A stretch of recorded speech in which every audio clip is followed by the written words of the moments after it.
Gopi Jana Vallabha Girivaradhari. Gopi Jana Vallabha Girivaradhari. Yashoda Nandana Braja Jana Ranjana.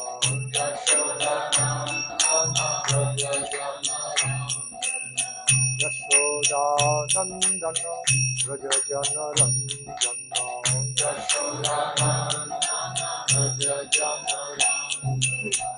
Yashoda Nandana Braja Jana Ranjana. Yashoda Nandana Braja Jana Ranjana. Hey Yashoda Nandana Braja Jana Ranjana. Yashoda Nandana Braja Jana Ranjana. Amunatira Vanacharya. Amunatira Vanacharya. Amunatira Vanacharya. Amunatira Vanacharya. Jaya Radha Madhava Kunja Vihari. Jaya Radha Madhava Kunja Vihari. Radhe Radhe Radhe Govinda Radhe. Radhe Radhe Radhe Govinda Radhe. Radhe Radhe Radhe Govinda Radhe. Radhe Radhe Radhe Govinda Radhe. Radhe Radhe Radhe Radhe Govinda Radhe. Radhe Radhe Radhe Radhe Govinda Radhe. Radhe Radhe Radhe Radhe Govinda Radhe. Radhe Radhe Radhe Radhe Govinda Radhe. Radhe Radhe Radhe Govinda Radhe. Radhe Radhe Radhe Govinda Radhe. Radhe Radhe Radhe Radhe Madan Mohan Radhe. Radhe Radhe Radhe Radhe Madan Mohan Radhe. Jai Radhe Radhe Radhe Radhe Madan Mohan Radhe. Radhe Radhe Radhe Radhe Madan Mohan Radhe. Radhe Radhe Radhe Radhe Madan Mohan Radhe. Radhe Radhe Radhe Radhe Madan Mohan Radhe. Radhe Radhe Radhe Radhe Gopinath Radhe. Radhe Radhe Radhe Radhe Gopinath Radhe. Radhe Radhe Radhe Radhe Gopinath Radhe. Radhe Radhe Radhe Radhe Gopinath Radhe. Radhe Radhe Radhe Radhe Gopinath Radhe. Radhe Radhe Radhe Radhe Gopinath Radhe. Radhe Radhe Radhe Radhe Gopinath Radhe. Radhe Radhe Radhe Gopinath Radhe. Radhe Radhe Gopinath Radhe. Radhe Radhe Gopinath Radhe. Radhe Radhe Gopinath Radhe. Gopinath Radhe. Radhe Radhe Radhe Radhe Gopinath Radhe. Radhe Radhe Radhe Radhe Gopinath Radhe. Jai Radhe Radhe Radhe Radhe Gopinath Radhe. Radhe Radhe Radhe Radhe Gopinath Radhe. Radhe Radhe Radhe Radhe Gopinath Radhe. Radhe Radhe Radhe Radhe Gopinath Radhe. Radhe Radhe Radhe Radhe Gopinath Radhe. Radhe Radhe Radhe Radhe Gopinath Radhe. Radhe Radhe Radhe Radhe Gopinath Radhe Radhe Radhe Radhe Radhe Gopinath Radhe Jai Radhe Radhe Radhe Radhe Gopinath Radhe Radhe Radhe Radhe Radhe Gopinath Radhe Hare Krishna Krishna Krishna Hare Hare Hare Ram Rama Rama Hare Hare Hare Krishna Krishna Krishna Hare Hare Hare Ram Ram Hare Krishna Krishna Krishna Hare Hare Hare Ram Rama Rama Hare Hare Hare Krishna Krishna Krishna Hare Hare Hare Ram Ram Hare Hare Om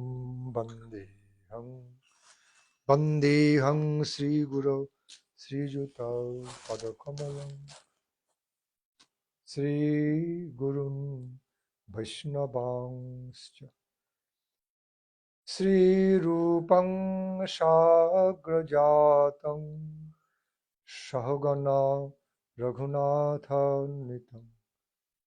Tam Shajivam Shadaitam Shabadhutam Parijana Shahitam Krishna Chaitanya Devam Sri Radha-Krishna Padam Sahagana Lalita Sri Vishakhannitam Sri Radha-Krishna Padam Sahagana Lalita Sri Vishakhannitam Bande Guru Padadandam Bhakta Vrinda Samannitam Sri Chaitanya Prabhu Bande Nityananda Sahoditam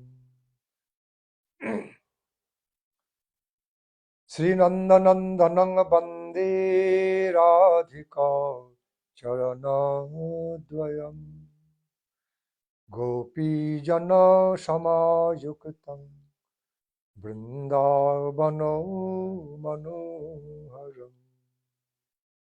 Gopi Jana Samayuktam Vrindavano Manoharam Jaya Sri Krishna Chaitanya Prabhu Nityananda Sri Advaita Gadadhara Srivasadi Gaura Bhakta Vrinda Sri Krishna Chaitanya Prabhu Nityananda Sri Advaita Gadadhara Srivasadi Gaura Bhakta Vrinda Hare Krishna Krishna Krishna Hare Hare Hare Rama Rama Rama Hare Hare Krishna Krishna Krishna Hare Hare Hare Rama Rama Rama Hare.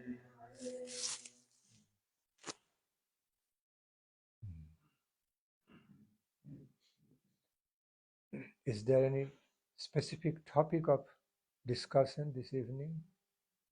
Any specific topic? I would have a question in my mind.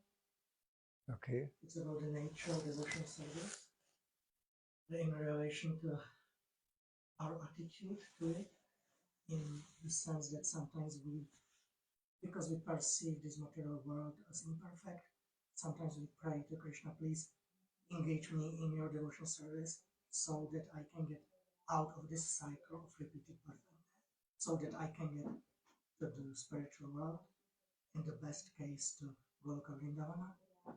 But my understanding is that devotional service is not based on, it reminds me kind of business. I will serve you and you will get me out of here. So this is my understanding. It should not be like that. So if you could speak a little bit on the nature of the devotional service and our proper attitude.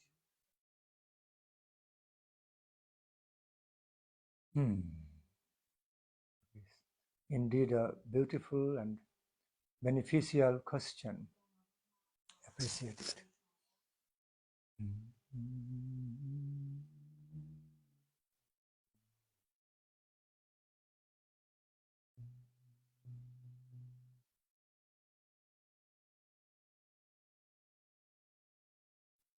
So, in the very beginning, we have to understand that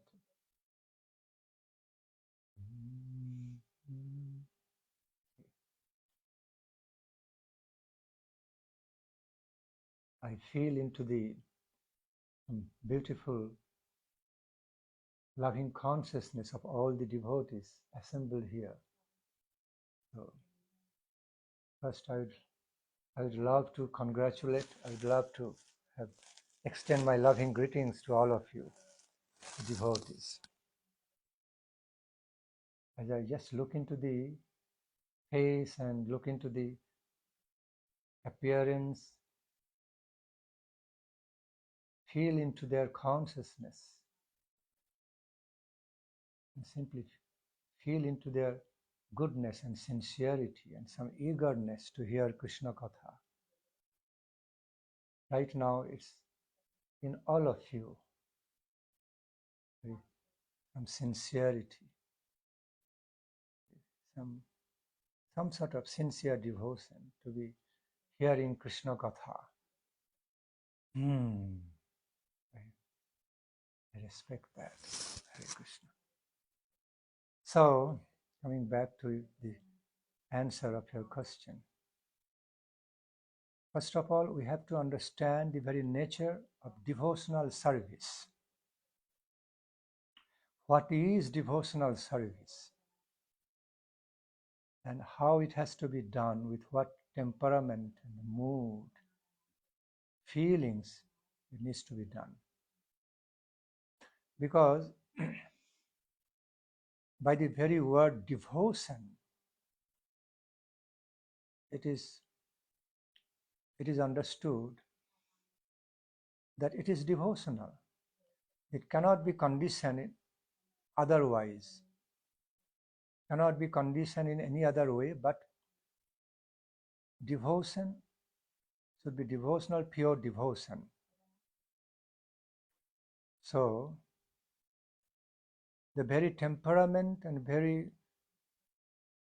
the inner mood, essence of the feelings of any devotion is to be giving. Okay, any service I am offering to the Lord, it is being done in self-giving mode, the mode of loving dedication, without wanting anything in return except for the pleasure of the Lord, pleasure of the divine couple, except for their happiness and I receiving return engagement, my engagement in the eternal loving servitude. So, in other words, that is the one and only prayer to receive the access to be engaged in the eternal loving devotional services. So, it's a devotional service for the sake of rendering devotional service, nothing else. That's the nature. So, although it looks like certain kind of business, giving and taking, but well, it is quite accepted, divine giving and divine taking. So devotional giving and then devotional expectation, in return expectation of receiving more blissful taste and qualification to engage, further engaged, more and more engaged in the ecstatic devotional service. But such expectation from the Supreme Lord, from the divine couple, is not like any mundane expectations of in a business kind of return. I am doing this, so in return I should get this. Because because in return to the devotional services, loving devotional services, devotee is offering to the Lord what he or she is wanting. More devotion, more loving devotion, and more love service engagement, okay, to divine couple, Supreme Lord. So it cannot be considered to be any kind of selfish, separate interest. But because both are being done in the interest of Krishna, in the interest of the pleasure of satisfaction of Radharani and Krishna. The devotional service I am offering, and also what I am expecting from them in return to that devotional service I am offering, also for their pleasure, for their satisfaction and happiness. So both are being done, both are accepted, for their happiness. And if they are happy, then that is my happiness. When they are pleased, so much pleasure comes to me automatically. Okay, ecstatic love feelings manifest within me through their acceptance of my loving devotional service more and more. I naturally receive, attain the ecstatic love, blissful love, and more blissful devotional service to them. So that's the pure mode. That's the pure mode of the pure devotional service to their lordship. So there's no any kind of separate business motive like found in the mundane world, because the only difference is this great difference, fundamental difference between giving and taking found in relation to any mundane business, field of mundane business, is that when I'm giving something, it's not pure dedication. It's not devotionally giving, because I am giving to take. Okay, we are giving to take. So it is given in a business with a business temperament, with selfish, or with the selfishly motivated interest. Something is given with the selfishly motivated interest of getting return, okay, in exchange of that. So then the return I'm getting, we are getting through mundane business. So it's a business transaction, completely motivated by selfish gain, individual gain or interest. But the the very world of devotional service, pure devotional service, the very nature of the pure devotional service to Lord is almost opposite. Not almost, it is of opposite nature to that.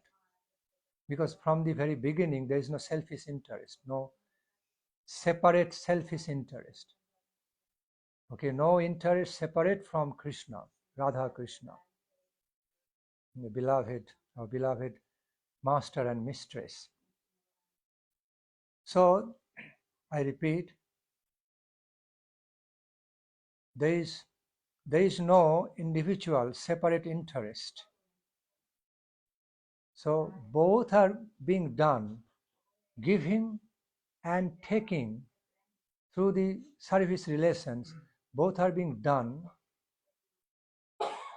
with their interest, okay, with their interest, exclusively to satisfy their interest, to fulfill their interest, to please them. And naturally, when they become pleased, automatically, following their natural, kind, merciful ways, automatically devotees receive the result, fruits, nectarine fruits in the form of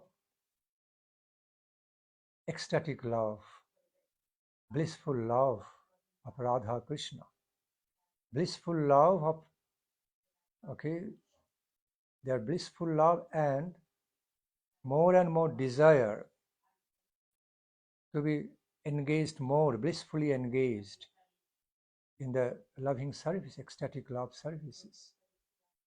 So that is the fundamental difference. There is no selfish, no individual selfish motivations in the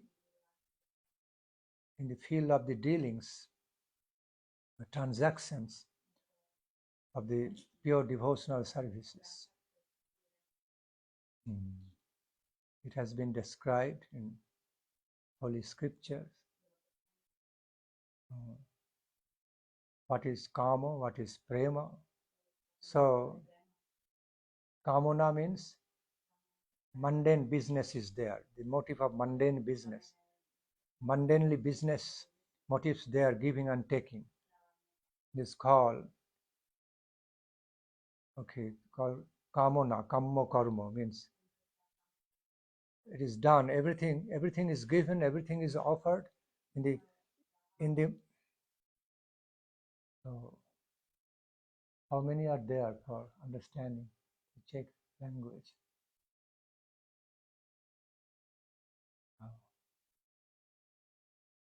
Okay.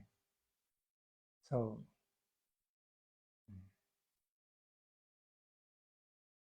kamana vasana means with the individual desires, okay, with the individual desires of receiving some result one can enjoy. Okay, it is being done. Okay, to the Supreme Lord. But in the field of pure devotional services, in the context of pure devotional services, everything is done for the pleasure of Supreme Lord, not the any individual desire or expectations or motivations of receiving some enjoyment for that.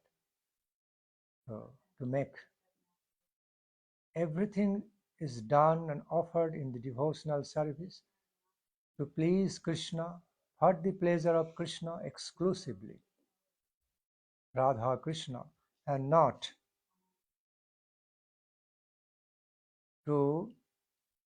with any motivations that I will be enjoying some result,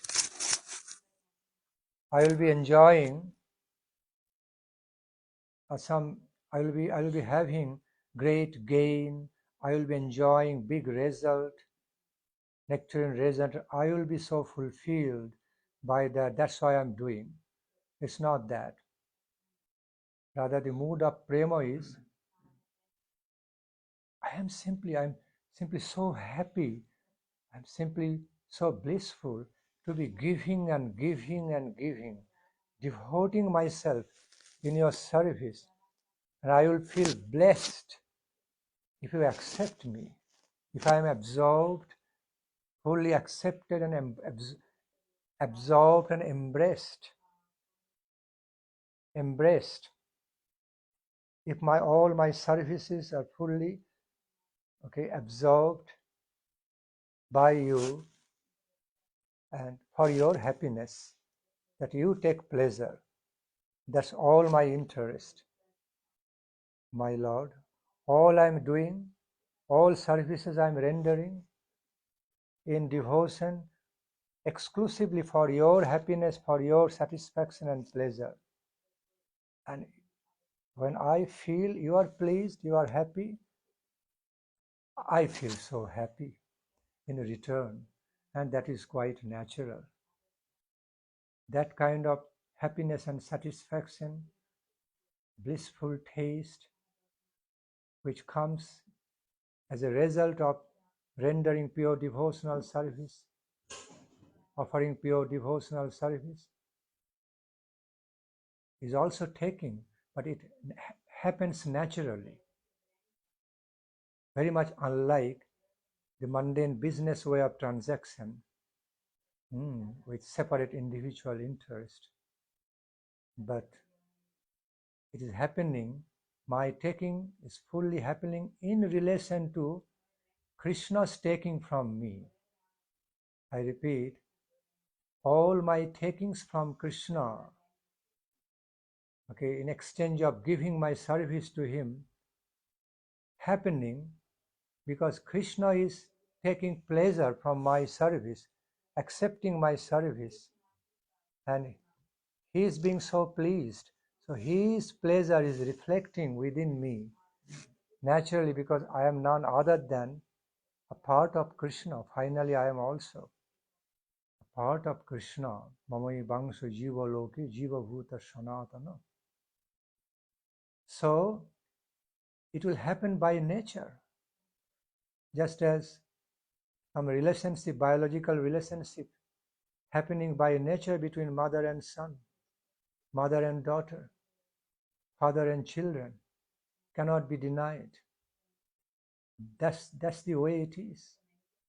That's the very natural, realistic way it is.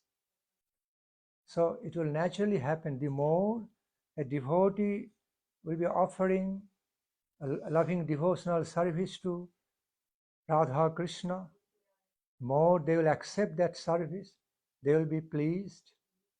Naturally, in return, that devotee will be receiving some pleasure, some blissful taste. If not receiving then and there, that would be the prayer of the devotee. That's a natural prayer for the devotee, to receive more blissful taste, loving taste, and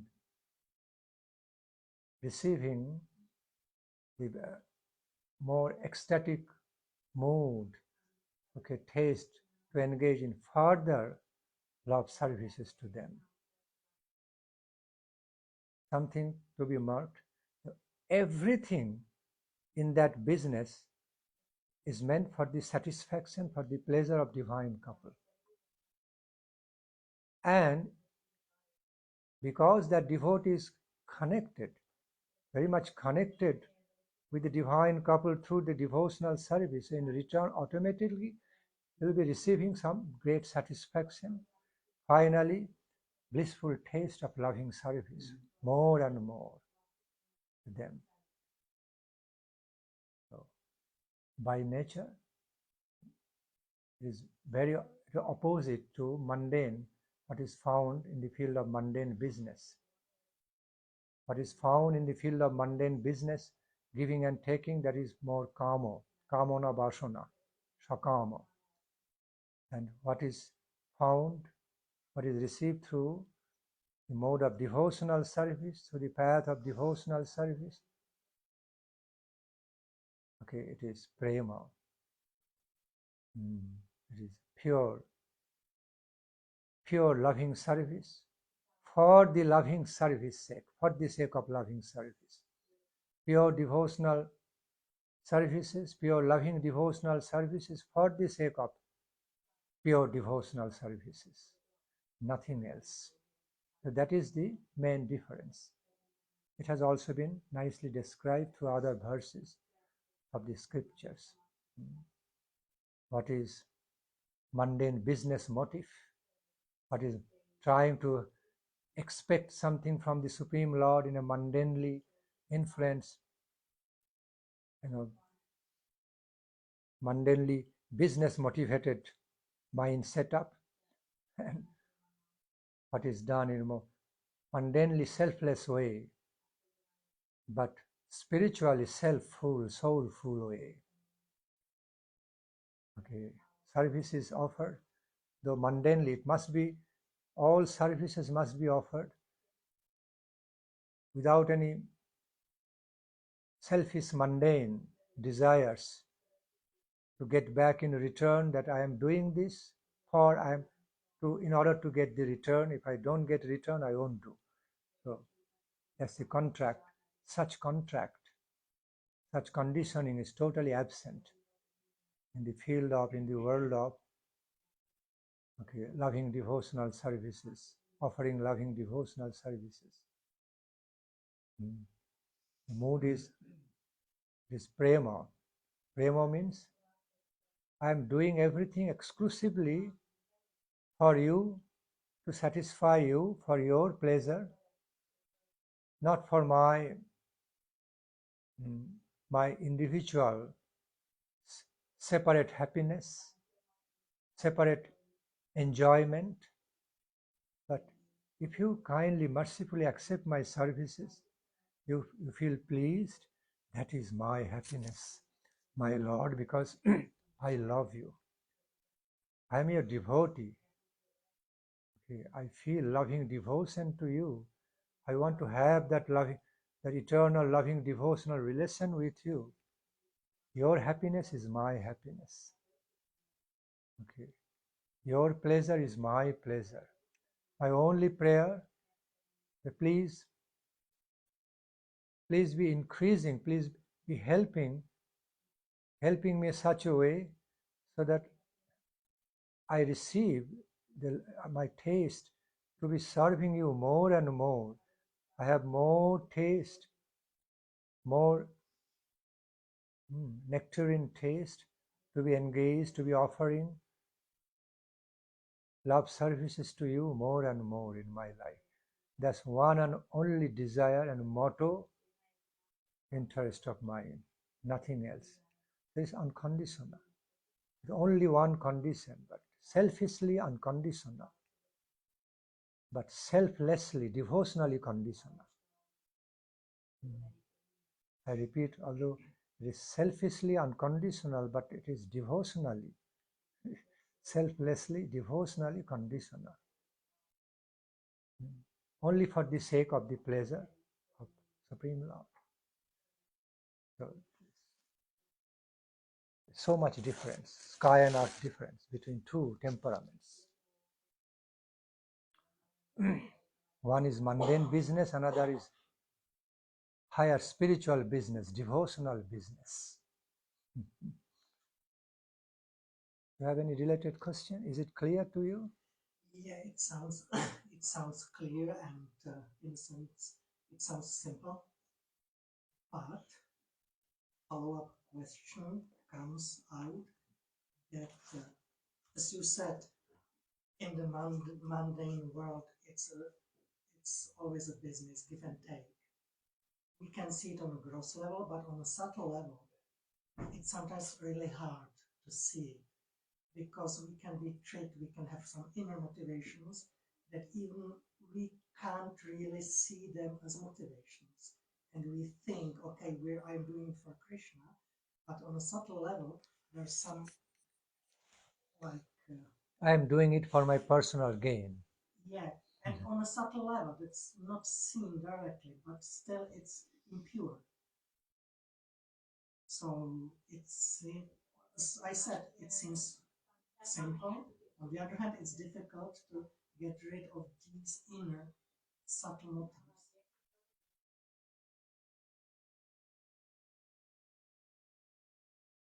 Well, the line is so fine between these two, unalloyed, exclusive, exclusive way of devotion, loving devotion and loving devotional service, and a very fine, separate, selfish motive for my own personal enjoyment, personal gain. Okay, very fine line.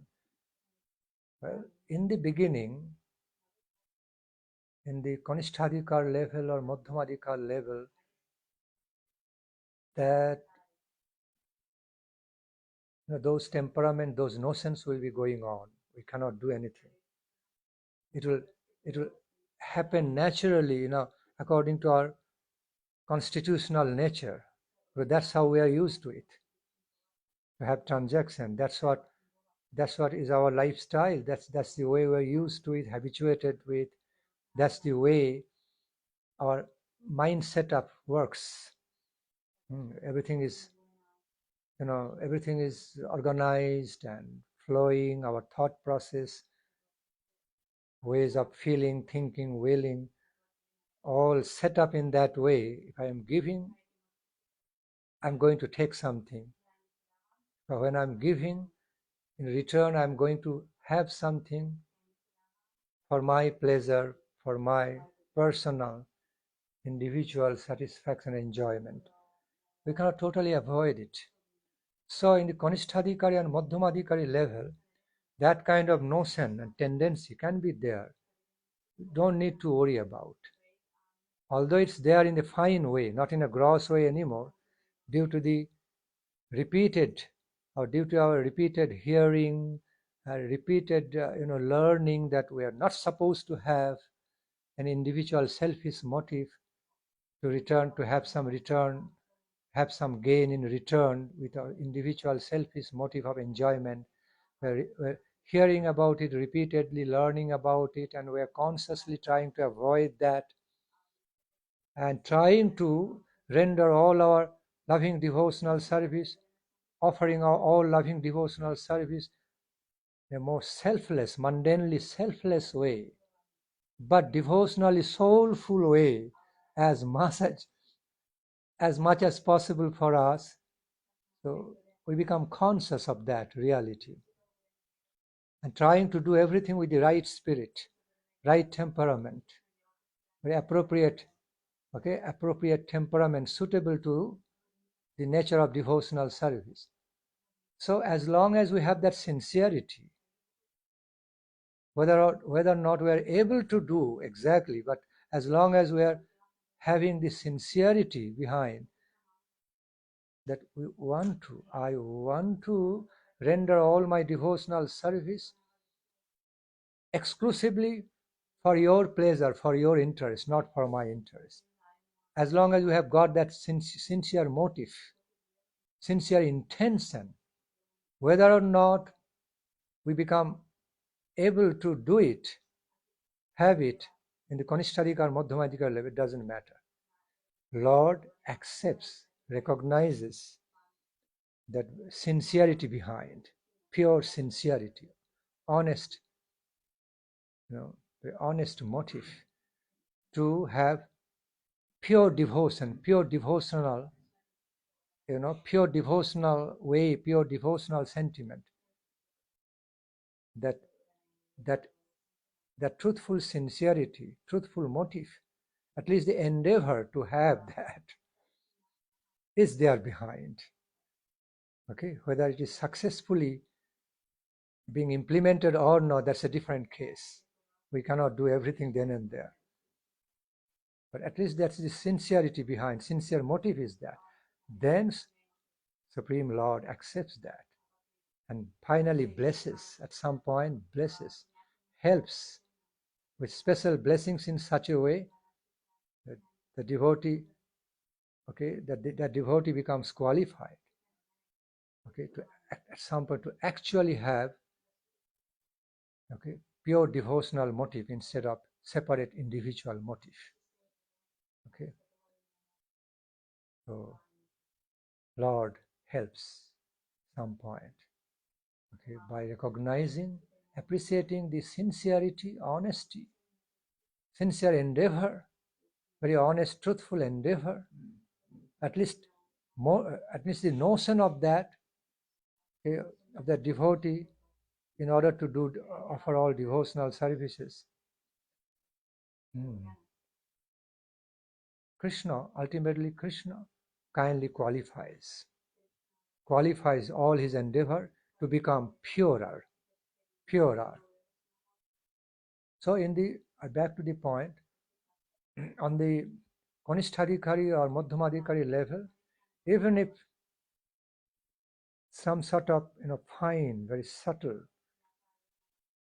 temperaments of some separate interest for my enjoyment, I'm doing all for my gain is there. But because of the sincere endeavors to have pure devotional motive instead of that, that's ignored by Lord, forgiven. Okay, ignored, and Lord mercifully qualifies. He blesses it so that that little bit of anartha no more remains there anymore. It gets cleansed off, wiped off, abolished at some point, totally. It starts from the high class Madhyamadhikari level. Okay. Then it becomes purely pure devotional way, devotional temperament. Okay. So it is okay, healthy. Because that's the way we are.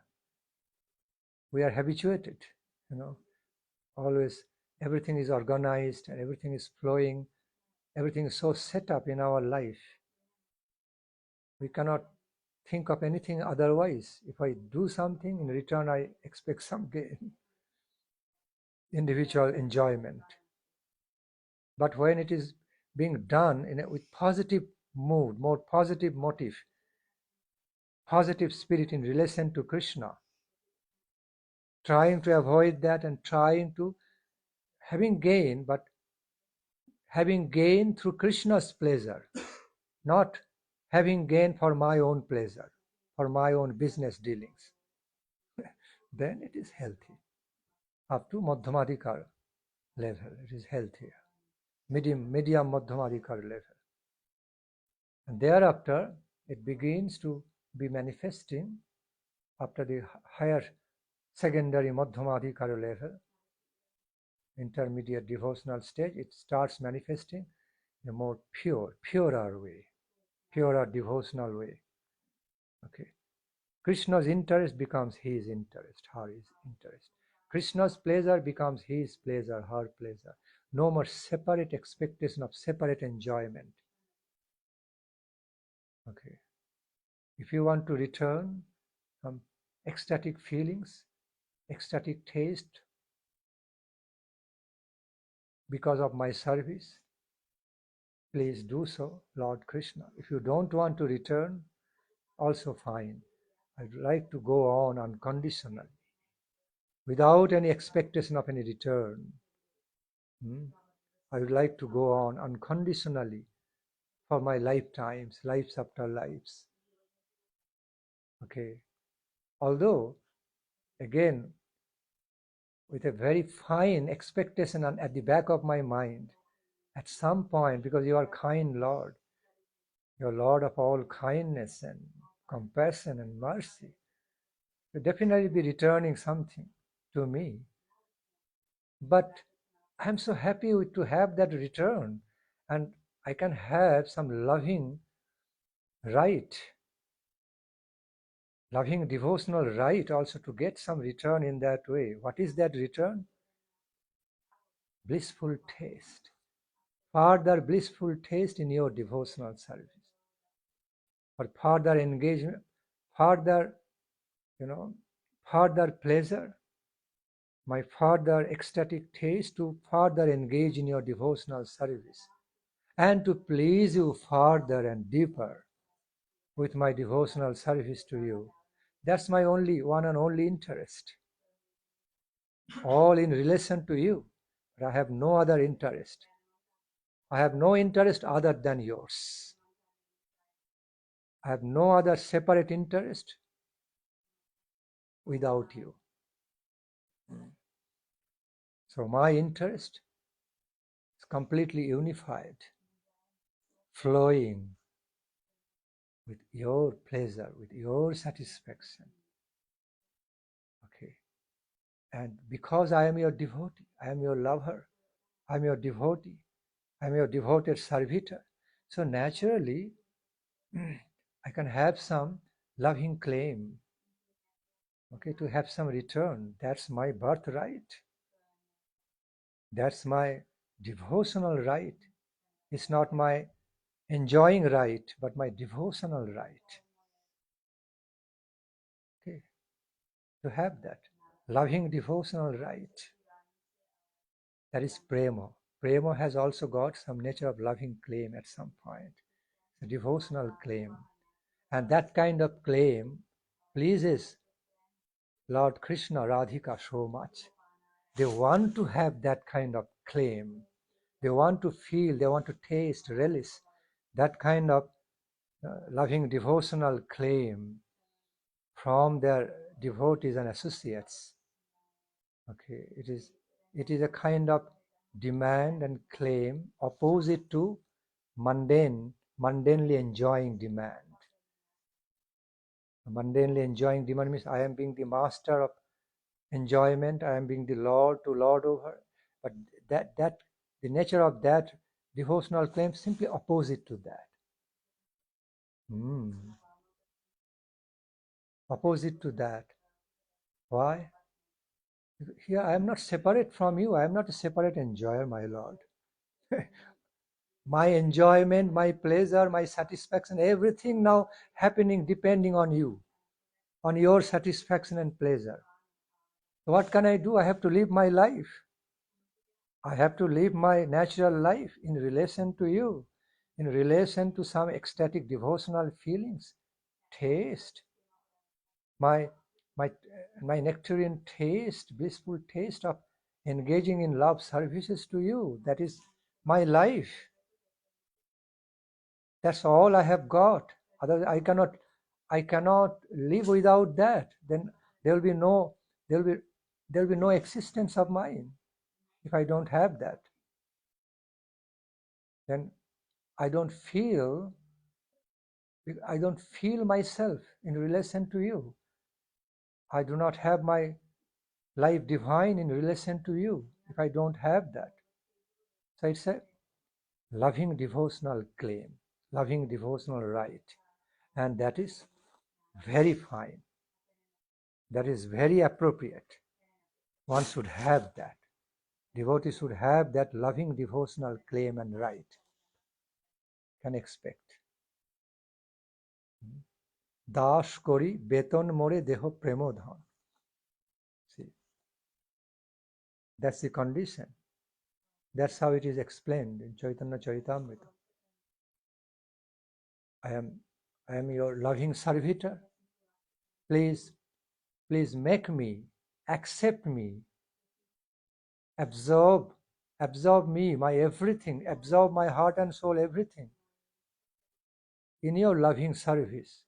Make me more qualified loving servitor of you, and then give me some salary. That salary is your ecstatic love. More and more ecstatic love feelings, blissful love feelings of you to be further and further engaged in eternal love services to you, with you. To be more and more unendingly engaged, okay, in the eternal ecstatic service of you, ecstatic love services to you. So that is also happening in relation to Krishna's pleasure, divine couple's pleasure. Nothing separately. So it is true. Prayer is having more and more taste, ecstatic taste of ecstatic love services. Blissful receiving more and more blissful taste of further blissful love services. After all, it's all devotional services. Enjoying that.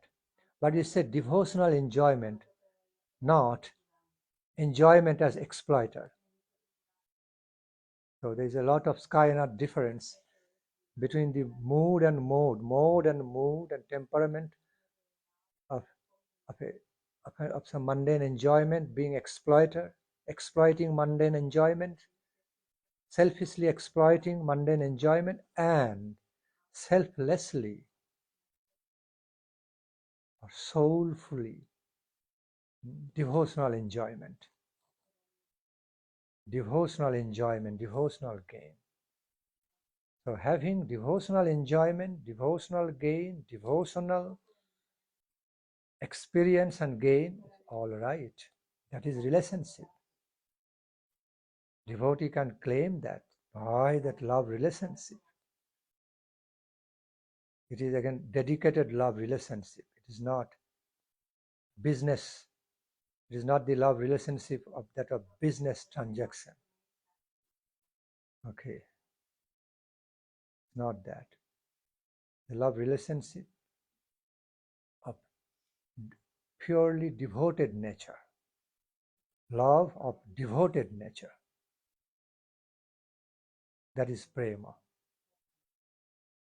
That's what Braja Gopis do. That's what, when we find in the Aprakrita Vrindavan on the plane of perfection, on the highest divine plane of all nectarine perfection, Goloka, Krishna Loka, we find everything, everyone, and finally, the final examples, ultimate, super excellent, topmost examples are Braja Gopis. So anything and everything they do, any devotional service they offer with so much spirit of love dedication that they cannot do anything separately. They cannot do anything for their own separate self. For examples, shakhas, for example, what to speak more of the loving servitors. Even I'm just giving you some practical examples from the activities, from the ways and mood of the shakhas of Krishna, pure loving friendship.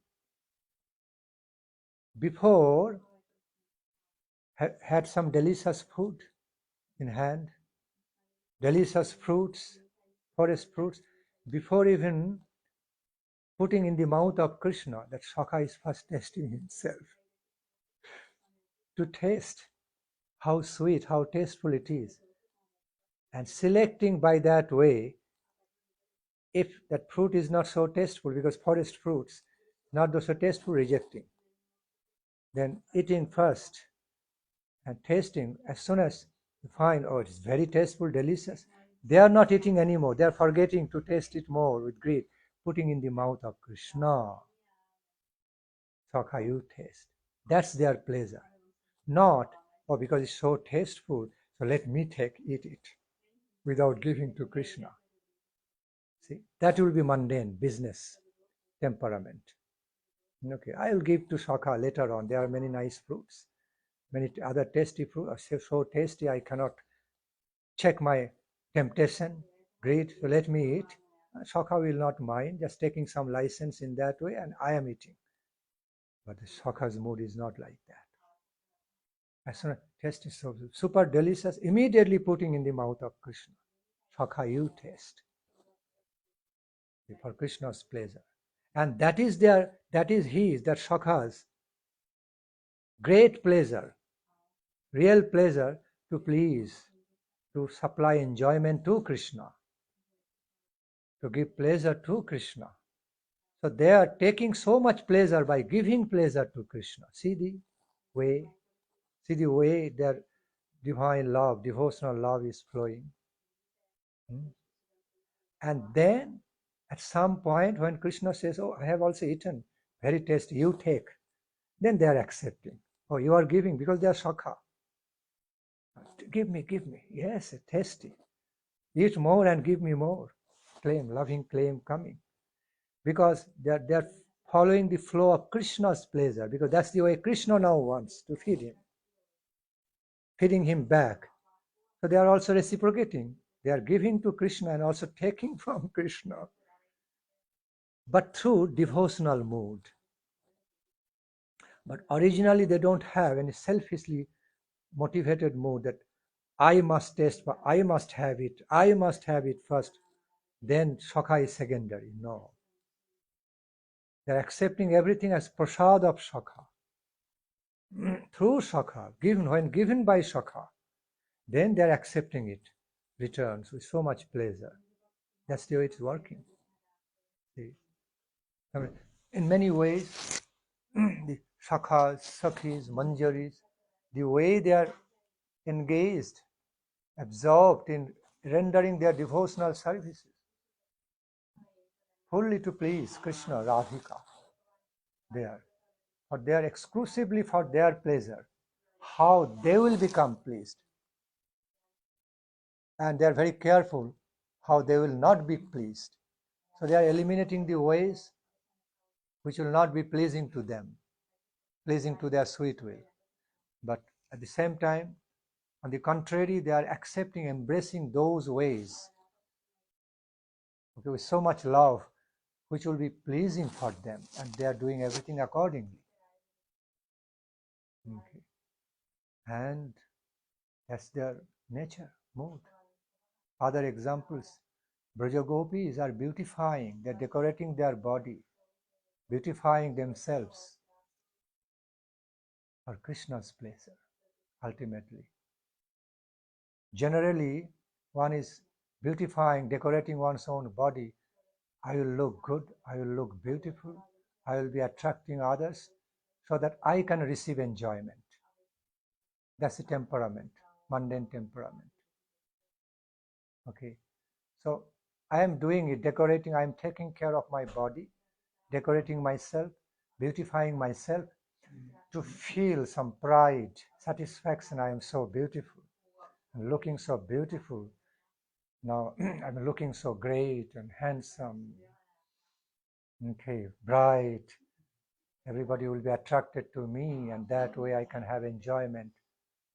That's done with the selfish desire.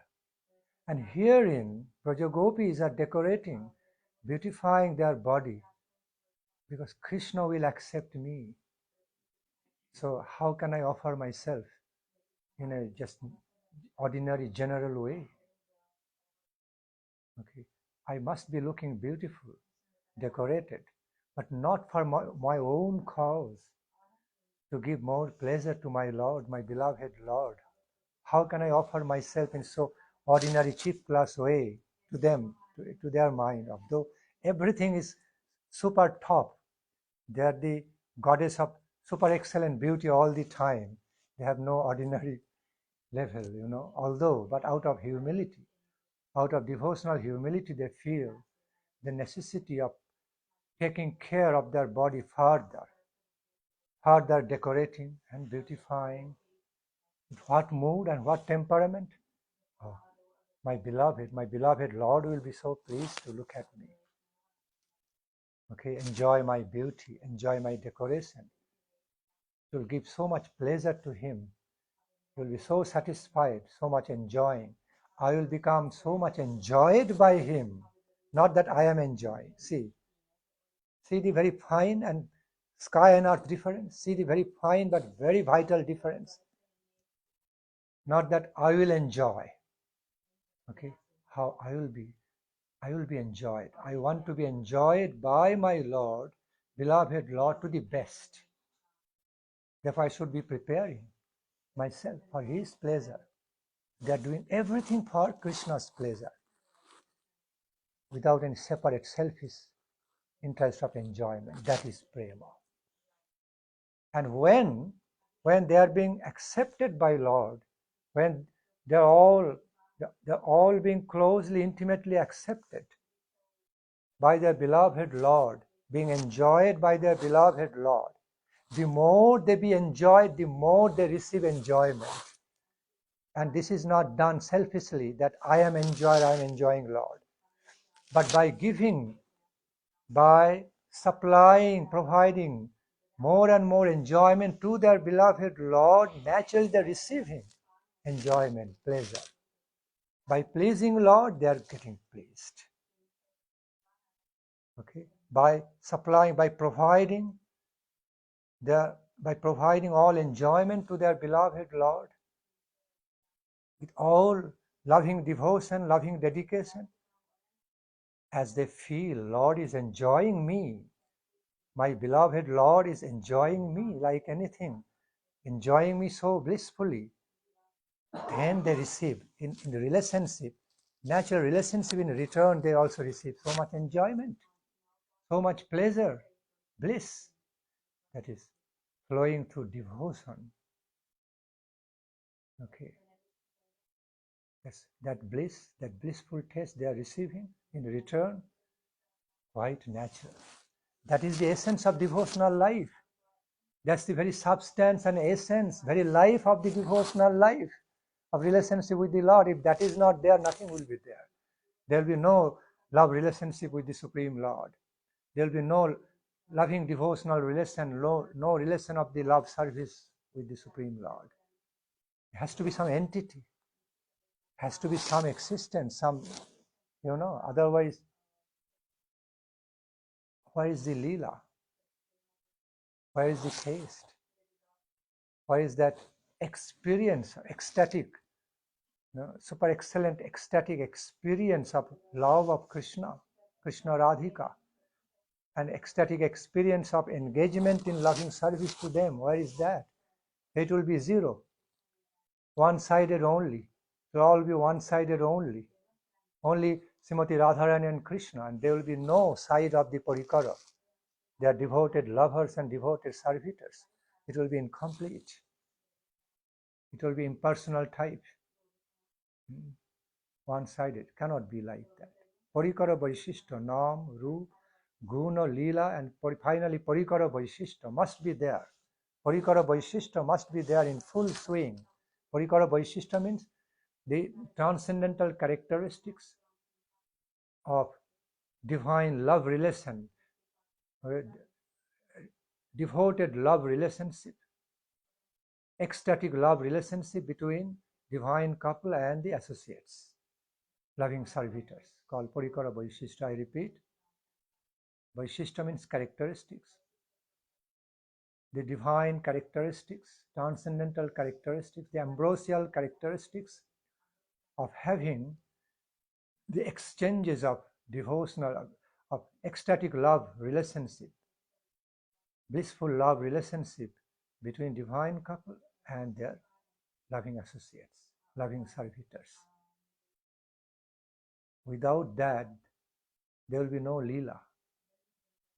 It will all become like impersonal Brahman type of realization. There will be no Leela activity if that exchange is not there. If such pure loving reciprocation is not there between the Supreme Lord, between the divine couple and their devoted lovers, not exploiting lovers, not mundanely enjoying lovers, exploiting lovers, but devoted lovers, devoted, lovingly devoted servitors. There must be nectarine, taste, ecstatic love relationship, and the taste exchanges, reciprocative, reciprocative taste of the love relationship between two. That is what is the essence nectarine essence of all devotional life in relation to the divine, in relation to the divine couple. If that is not there, if that expectation is not there, if that gain is not there, it will all be meaningless.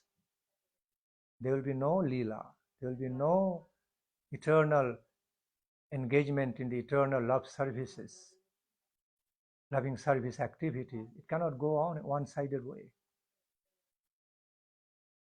Organic whole. The holistic conception of the lila of divine couple, that devotional reciprocation and reciprocative gains must be there. But that is of devotional nature, opposite to mundanely enjoying nature. Clear? Yeah, thank you. You said much more than I had been expecting. I mean, you said it all. Yeah, thank you. And there are several beautiful verses in the scriptures about that. Okay. What I have so far so long explained. Differentiating between kamona and prema. Differentiating between karma, engagement in karma, activities, fruitive activities, behind which all the desires to receive fruits receive more and more fruits. They are called fruitive activities. The difference between that karma and seva. Seva means opposite to that. Also desire for fruits there, but in the befitting to the temperament of seva, not befitting to the temperament of I want to enjoy. I want to get that return for my enjoyment. So the differentiating between karma and seva, kama and prema. And it is described in the scripture, the more a devotee can feel, my Lord is becoming pleased by my service, pleased by my service, instantly he also becomes pleased. He or she cannot but be pleased automatically. That's by the nature of relationship with Krishna. We are not away from Krishna. Ultimately, we are parts and parcel of Krishna, separated parts and parcel in the conditioned state. But in the liberated state, we are directly part of Krishna as Tatastha Shakti. We have got our fundamental relation with Krishna already. How can it be otherwise? How can it be? I cannot expect anything from my own origin, because my origin has already blessed me with giving me so many things to live my life. My divine origin mercifully already blessed me, equipped me, blessed me with so many qualities and beauties and so many intelligence, qualifications, free will, and blessed me with the environment, light, air, water, food, everything, as I have been created by him. So he already blessed me, kindly blessed me with so much things to live my life. So I cannot deny that reality, that I am inseparably related with my origin. So naturally, I can also have some positive loving claim, nature of relationship with that of devotional love claim, which is already given by them to me. That freedom, that right, devotional right, loving devotional right has already been given by him. That is my treasure, that is my entity, that is my existence, that's the essence of my my relationship with him. I can expect that. Okay. That promotes the devotion, life of devotion further.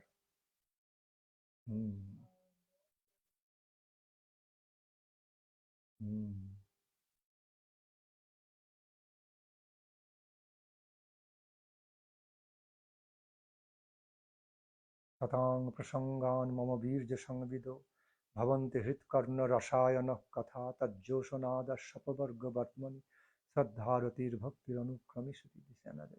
Describe a little bit. Sinnatangsha katha Krishna punna sravana kirtana hriddantastu jhabadhrani vidhunoti suitsha tushanti cha ramanti cha.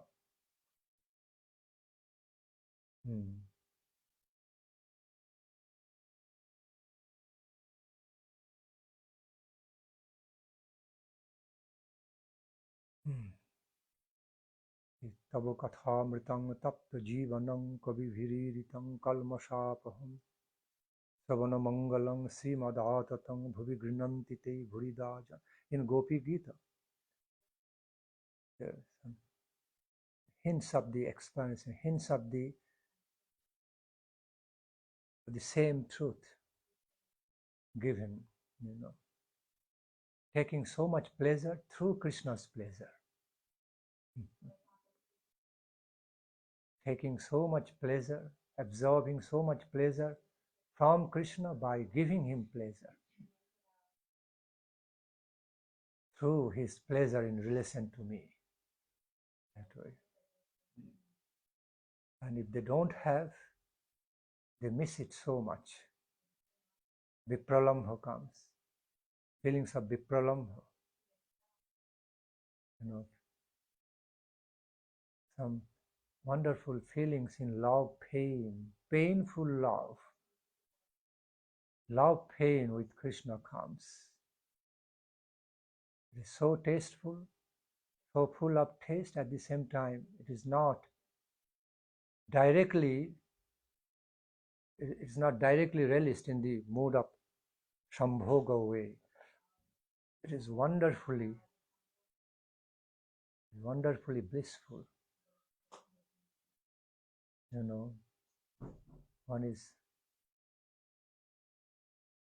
One is ecstatic feelings of love, one is directly blissful feelings of love, one is taste of the feelings of love through love pain. It becomes heartbreakingly attractive, heartbreakingly tasteful, heartbreakingly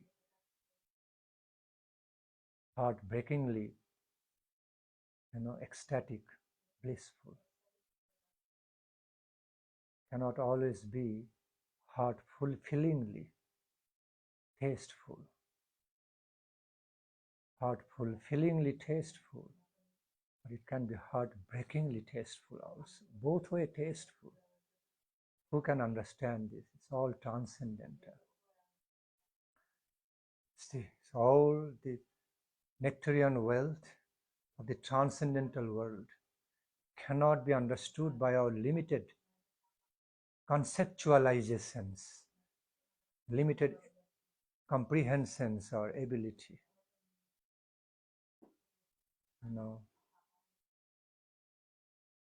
So, through the great appreciations of many others, we can understand, oh, Kheer Malai tastes so wonderful. Understand, feel happy, oh, you are saying it's so tasteful, wonderful. But to actually realize that we have to taste Kheer Malai. The kheer in my tongue. Actually I taste, then I actually understand what it is. All such explanations like that.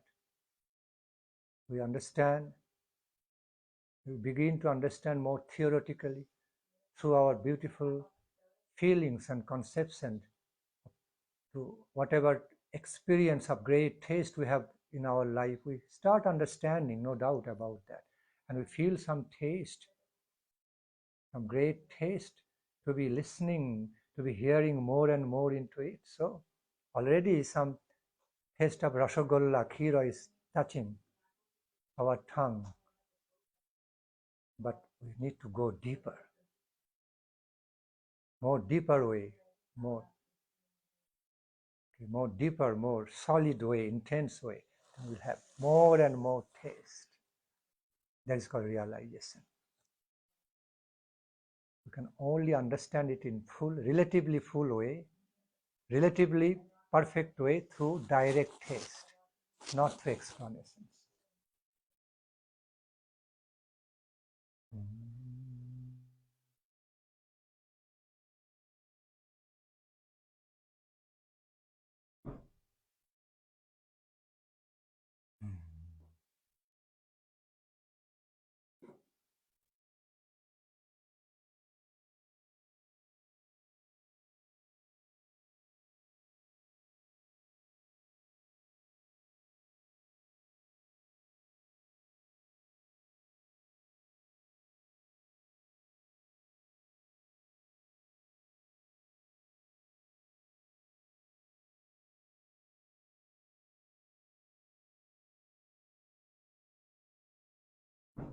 So your answer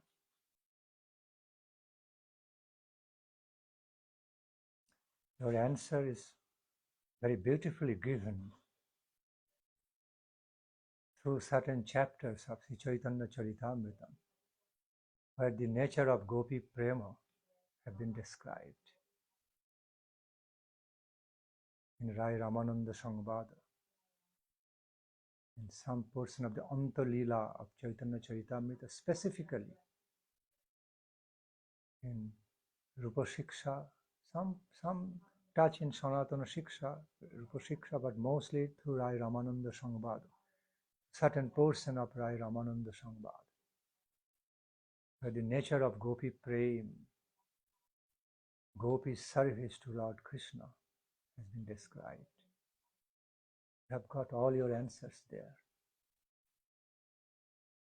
Wonderfully, beautifully.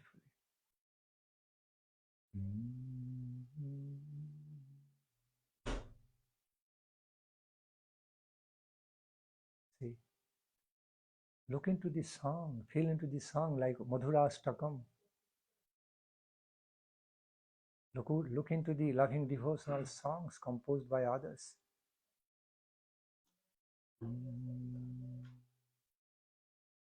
All engaged, finally all engaged in eternal, unending relish, relishing, tasting the beauty, divine name, fame, quality, beauty, Leela, playfulness of Krishna, Radhika. So, and their mood is not that, oh, I am enjoying it. I am enjoyer, dominator. Oh, I am taking so much. You are supplying these songs. Okay, your Radha-Krishna, you are supplying so much enjoyment to me like I am reading a novel. Enjoying so much. Then it will be totally opposite. Won't get anything. Totally disqualified as soon as somebody reads Radha-Krishna Leela with the temperament like reading a novel, a romantic novel, reading Gita Govindam, Jal Nilamani or some Brahmavaivarta Puran like novel. Oh, I am enjoying so much. Great. Then that person will not get anything, no real taste. Will be totally deprived of the true higher nectarine taste, transcendental taste of Radha-Krishna Leela. When the same person reads into that taste with reverence, feelings of awe and reverence, great respect, respectful love, respectful, devotedly respectful, loving appreciation, then can receive real taste. Because at that time, he or she is not reading it anymore as like a novel. I'm enjoying. Reading as devotee. With all humility. Humility is essential qualification Without having proper humility, appropriate humility, we have no entrance into that super subjective world, super divine world. Everything has to be received through revelation. We cannot claim anything through ascending method, being a subject, enjoyer, okay, like enjoyer, I am the master. I cannot have anything through ascending method. Nothing will be manifested to me. Descending method. Accept the path of descending nature, path of revelation. So when with that mood, situated with that respectful devotional temperament, frequency, and in tune with that pure devotional frequency, reading into Radha-Krishna Leela, okay, can receive real taste. At least can be beginning to receive real transcendental taste, because the devotee is reading with reverence, so much respectful, loving appreciation, with humility, okay, thinking, I am being more and more blessed by the higher compassion, mercy of their lordships, that I am being able to read it. I am being able to read, venturing into this world. That should be the temperament. That is the temperament. Qualification which is created by humility. Then a devotee can receive real taste. Otherwise, totally disqualified. Although may think, oh, I'm reading something great, it's a great novel. Okay, cannot receive any taste, because a person is reading so many other novels, it's one of the novels. Got nothing, totally deprived. Just like that, one who doesn't know to differentiate between a diamond, real piece of diamond, and similar looking fake diamond made of glasses or others. They consider one of the stones, one of the nice stones. Okay, and treat it in an ordinary way. He doesn't know in the first place it is diamond, doesn't know how to relate with it, doesn't know how to value it. Taking little happiness from that, but not real happiness.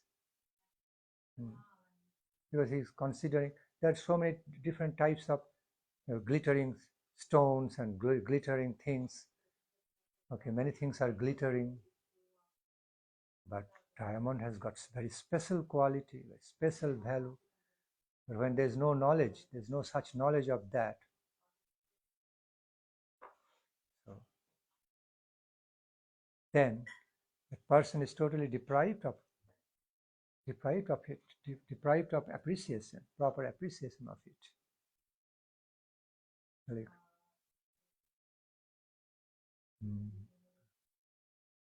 Like you said, when you are giving most valuable, invaluable things in the unqualified hands who do not know value, that's good. It has got no use, no utility in relation to that. But those who know, truly know the value of, they will be so delighted, exalted by receiving that great wealth. They know what it is. Similarly, what ordinary mundane people will receive by relating to the world of Radha-Krishna Leela, by reading some books, or by relating to them, and say, oh, wow, something very nice, and go on to the next. What they will receive? Nothing. compared to the infinite nectarine, blissful taste. Nothing.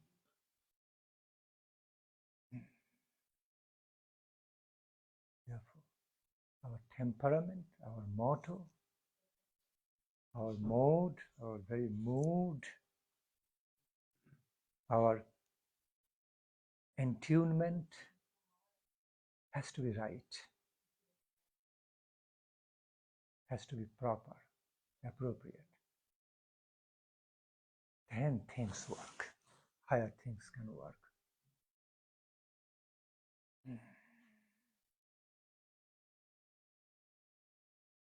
So, all right. Any related question to this? All right. You are satisfied, I am also satisfied. It's our mutual happiness. It is also reciprocative relations in relation to the divine couple. In the form of you are asking, I am replying. So it's also reciprocative relationship. Both are complementing.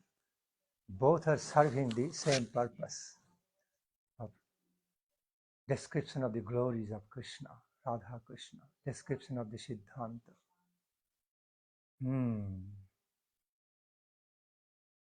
You are inspiring and I am responding to it. You are playing your very nice role, I am also playing my role. Both for the same interest.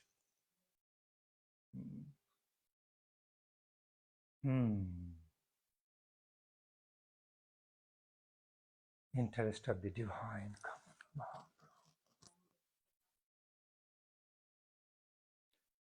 Any other query related or unrelated to this topic? Some may have some query in mind of the way Maharaj is explaining everything.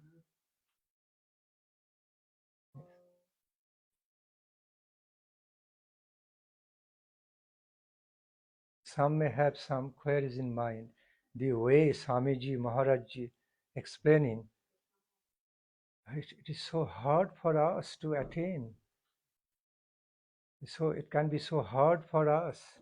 We are just simply new age people, want to have everything, receive everything such easy, loving, nice way, flowing way. But it may feel, it seems to be not so easy to be attaining the taste, real taste, transcendental, real transcendental taste of Krishna consciousness, Radha-Krishna consciousness. So much conditioning there, I cannot be enjoying. I have to be molding myself. I have to be preparing myself other way around and tune myself with that frequency of only pure devotional mood.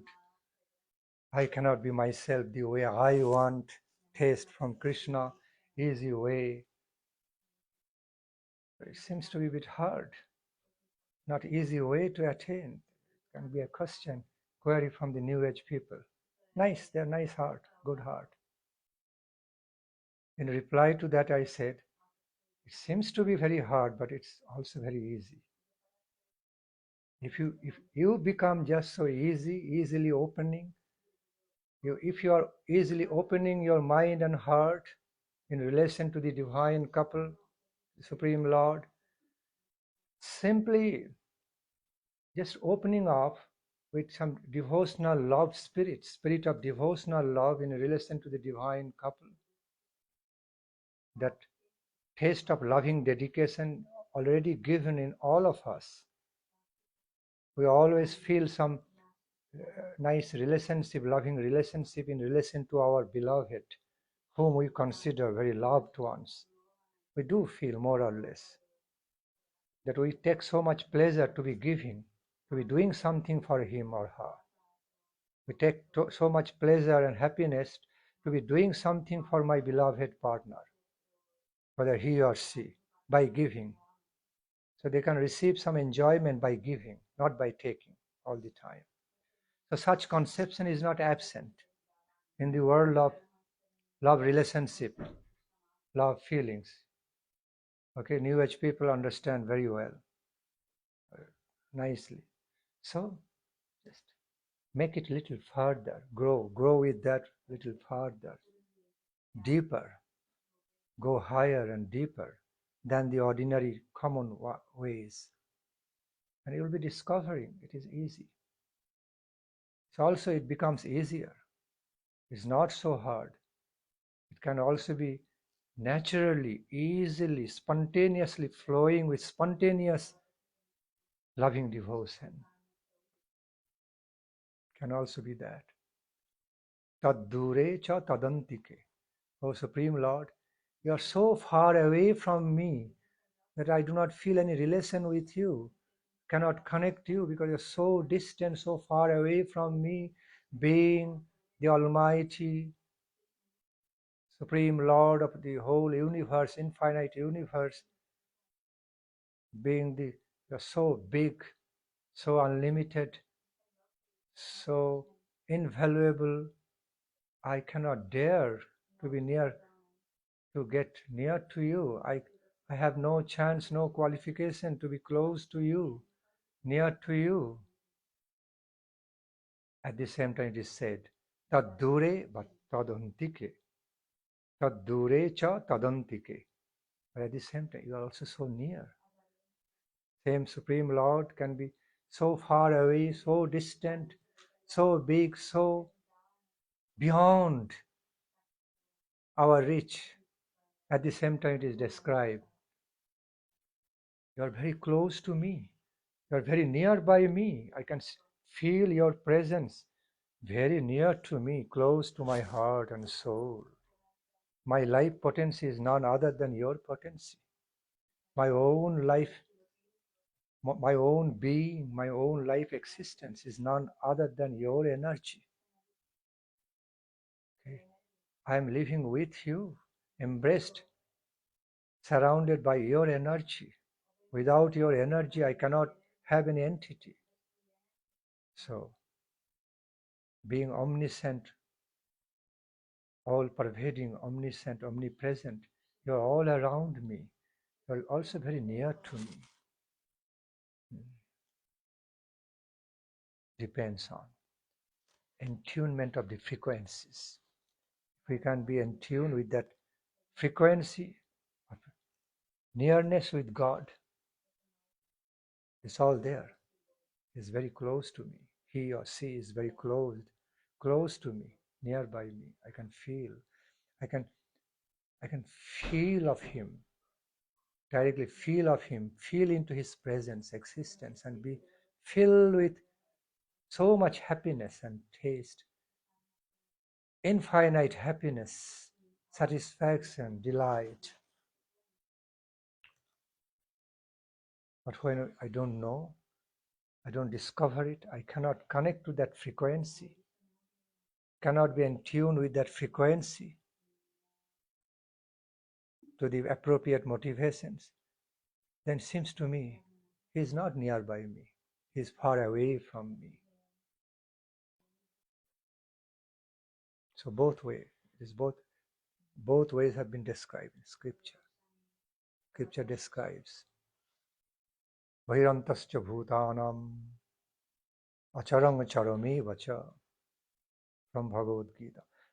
Bhairantascha bhutanam acharang charami vacha sukshmastat tadvigyam durastham antike chatat.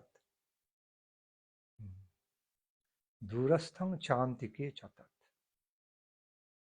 Not going to explain the whole verse. It will take time. But just only explaining that part, relating to that part. Durastham, you are so distant from me. Chantike chatat, also is so nearby me. Being omniscient, omnipresent, you are living both ways. some simple examples, even from the mundane world, some simple examples. All these light frequencies, sound frequencies, electromagnetic radiance. I repeat, all these different types of light frequencies, sound frequencies, light waves, sound waves, electromagnetic radiance, all going on right before me, everywhere, flowing everywhere through the ethereal media in this space. I cannot, so nearby me, I cannot relate. I cannot directly perceive, connect. But I have to be in tune to some frequency, through some mechanism, through TV, through television or through radio, through mobile phone, through internet.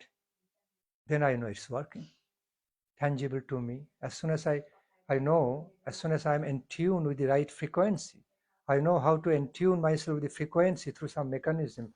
Everything is there. Whole world comes near to me through internet. Thousands of miles away come near to me through mobile phone, wireless mobile phone. What is that potency? It's everywhere. See, when you are sending an email to someone through internet, so looks like, oh, I'm sending this message, email, thousands of miles away, because I'm sending to someone who is living thousands of miles away from me, very distant. So it feels in our mind, in some corner of some part of mind, it feels like I'm sending this message, sending this email to a person who is now living thousands of miles away from me. So it's going, passing. Okay, it is traveling thousands of miles away, the message to reach. But suppose I have computer and I have got the password of his email, whom I am sending the email message. If I know the password of his or her email message, I type up the password, I can just get that message in my own computer, what I have sent. So distant, so near. It's working. So my sending, the functioning of sending my message, working both ways, relating to someone so distant from me, thousands of miles away. Yes, thousands of miles away from me. At the same time, it is right there before me, in my own computer. I don't have to even take the help of another computer to. If I know the password of his email whom I sent, type it up, log into that, it's there. I see it. So it's not really sent thousands of miles away. It is sent, at the same time it is not. It is gone thousands of miles away, connected. At the same time, it's just near here. That's one of the latest type of inventions discovered in the quantum physics level. Okay, the deepest, very, very, very fundamental level of the quantum physics, activities of the quantum physics. There are certain molecules, atoms. They're so connected. They're all connected worldwide, all throughout the whole universe. If you can little bit touch one atom, one part of the the level of the quantum, how to describe. If you simply connect to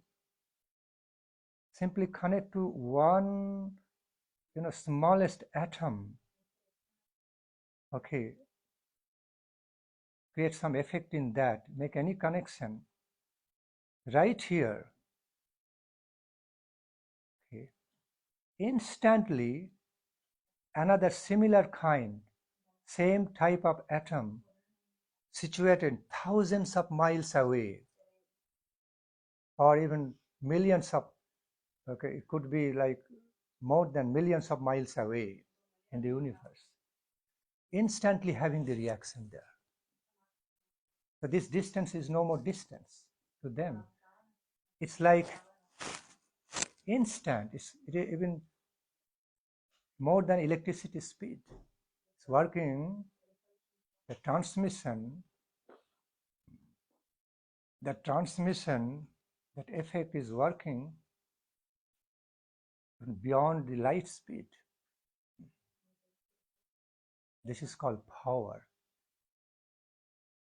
All-pervading power of Parang Brahma, all-pervading superpower.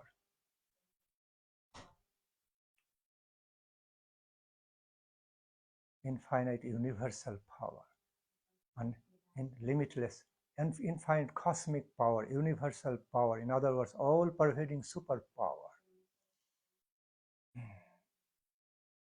It is living. Simply, it is living. It is being present, all-pervading way.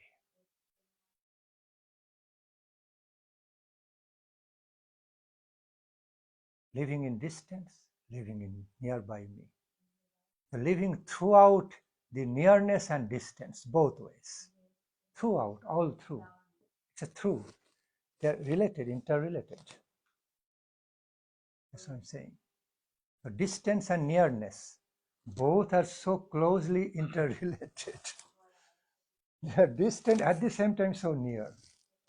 Wonderful.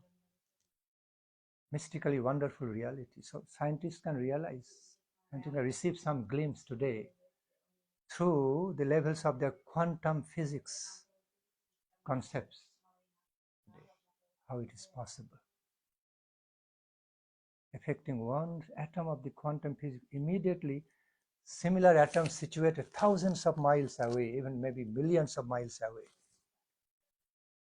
instantly reacting, as if I am touching it over there.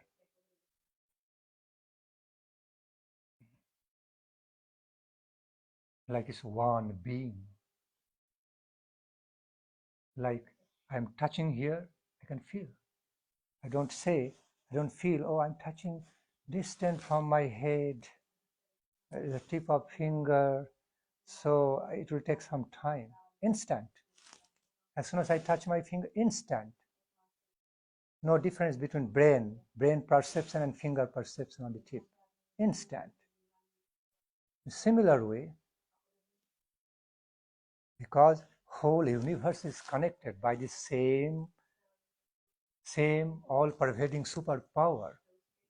This instant connection, although it looks like so distant, but as soon as we can discover that frequency and be in tune with that frequency, we can also feel it's not distant at all. It's instant. See, the great wise persons, realized souls already realized about this truth thousands of years ago, about the all-pervading superpower, Parang Brahma activity. That's how the great yogis can travel to different planets. It's called astral traveling. Although they are here, but they can connect, they can be in tune to certain universal frequency. They can instantly feel into what is happening. Then and there they can feel into what's happening in other planets. Although physically they are situated thousands of miles, millions of miles away, light years away. Many light years away they are situated, but they can still feel directly. It can happen through super subjective connectivity. Subjective to higher, super subjective connectivity. That's how they travel. Not even astral traveling. It can be instant connections, instant realizations. So distance is not a distance for them. Physical distance is not a distance. Thus, the things of the higher divine world, transcendental world, is full of mystery, mystically wonderful, mysteriously wonderful, but they are great realities. Remains to be mystery to us as long as we cannot properly see them, properly understand, properly connect. As soon as we can properly connect to them, it's no more mystery. It's unveiled. Our experience, see, our feelings gets unveiled. Everything gets unveiled before us, so we can directly see, directly connect. No more wall, no more blockage. So that is called discovery. That's called liberation, at least in a relative sense. Understanding things with a liberated mind, liberated consciousness, beyond isolations, beyond limitations. So many higher truths can be viewed, can be realized through the liberated consciousness, through that frequency.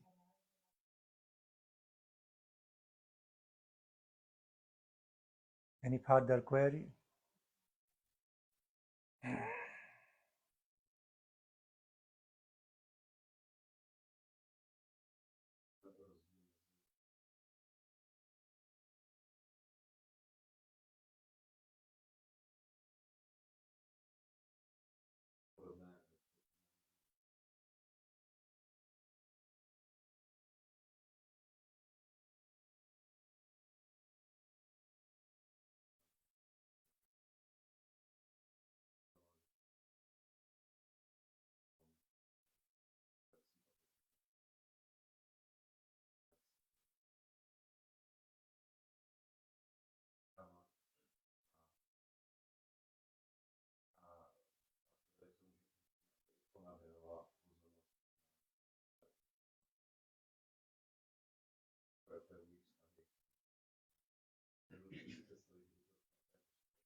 So he's asking, did you see any similarities between mundane love and divine love? Because like when you're on the mundane level, one starts to like a person, like the relationship is developing in more or less the same way. So it doesn't end in a principle of like or in the very process of like falling in love or like this. And if they are different, then why?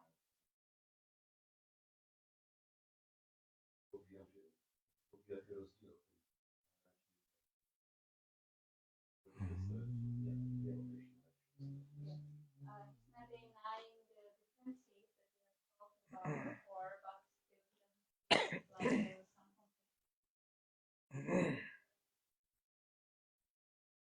Definitely. Whether mundane world or spiritual world, both are coming from the same origin, same supreme, infinite origin. So naturally, they have some similarities. They do have nature of spiritual world,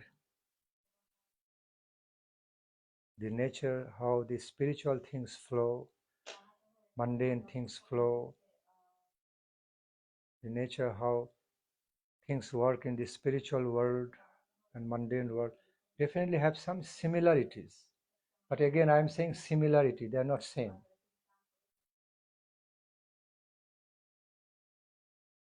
Just as fake diamond and real diamond have great similarities, but they are qualitatively different, distinct. Fake gold, real gold, very similar. But despite of similarities, they are qualitatively different, distinct. So tameva bhantang anubhati sarvam. So naturally there's some reflection of the divine word found, falling into the mundane world. Because our life is ultimately connected to the divinity, connected to divine world.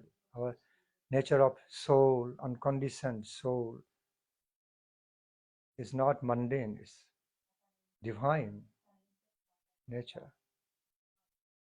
So It's both ways, and now I will take another 1 hour to be explaining analytically too. Because if I give you a brief answer, it won't be complete. How it is happening. See, so there is no proper appropriate way to answer it precisely.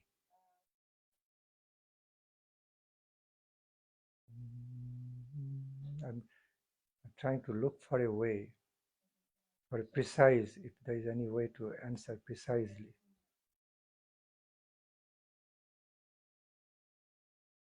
So this example is good example. Fake diamond, real diamond. Both are very similar looking, but they are not same. Okay. The beauty of the real diamond also reflecting in the fake diamonds.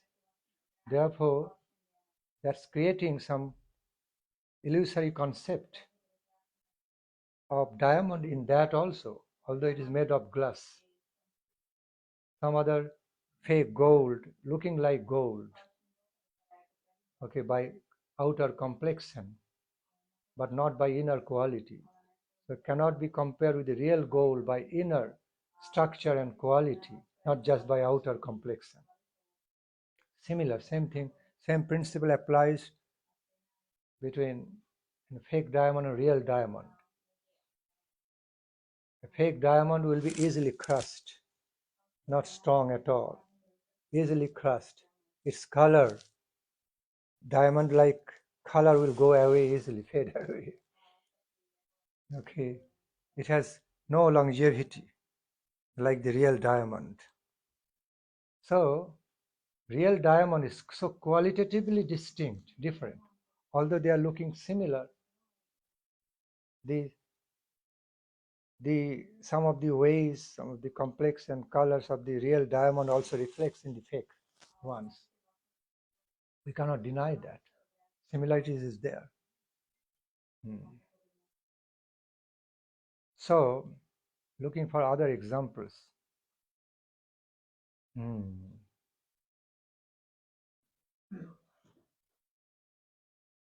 Like, it's a relative example, like living body and dead body. Both are body.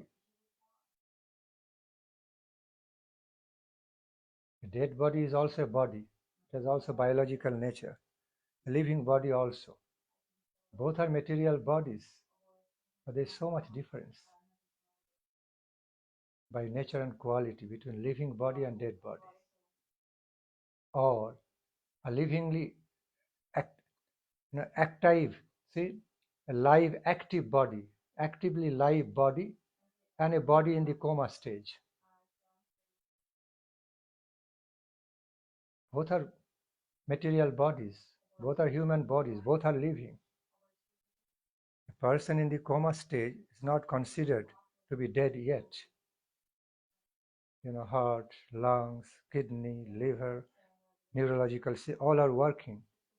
Although it has become very limited now, coma stage, but all are still working. So still life flow is there. But it's not considered like a normal, healthy body, living body, like we are now living. Okay. So both are interrelated. But so much difference, qualitative difference. Okay, difference by nature and quality. So much, not little bit, so much. Like sleeping body and wake up body. Both are body. In the sleeping stage and waking up stage. But in the sleeping stage, you are helpless. Okay, because when you are sleeping in deep sleep, you cannot help yourself like you can do in the wakeful state. It's a different condition. So both are bodily conditions, both are human body living to different levels.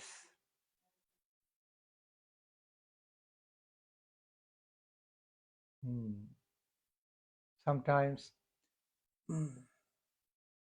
we see some misrepresentation of certain realities. Proper representations and misrepresentations, both are representations. Both may contain some reality. One is having full reality, another having little reality with so much exaggerated lies. But reality is contained in both. But they're quite different from each other. Like a very intelligent, super smart, intelligent, wise human being and a very ordinary, dull type of human being. Both are human beings. Both are human beings.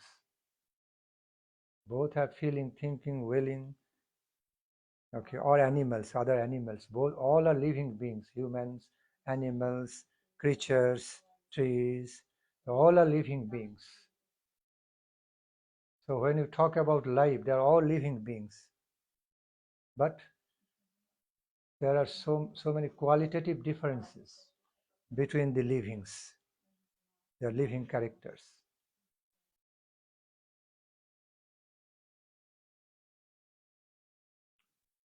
Trying to find out more realistic examples.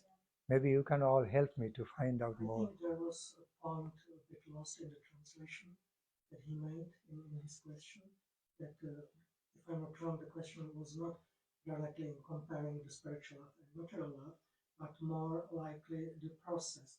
Like he said, he knows how the process is developed, the loving process developed in the material world.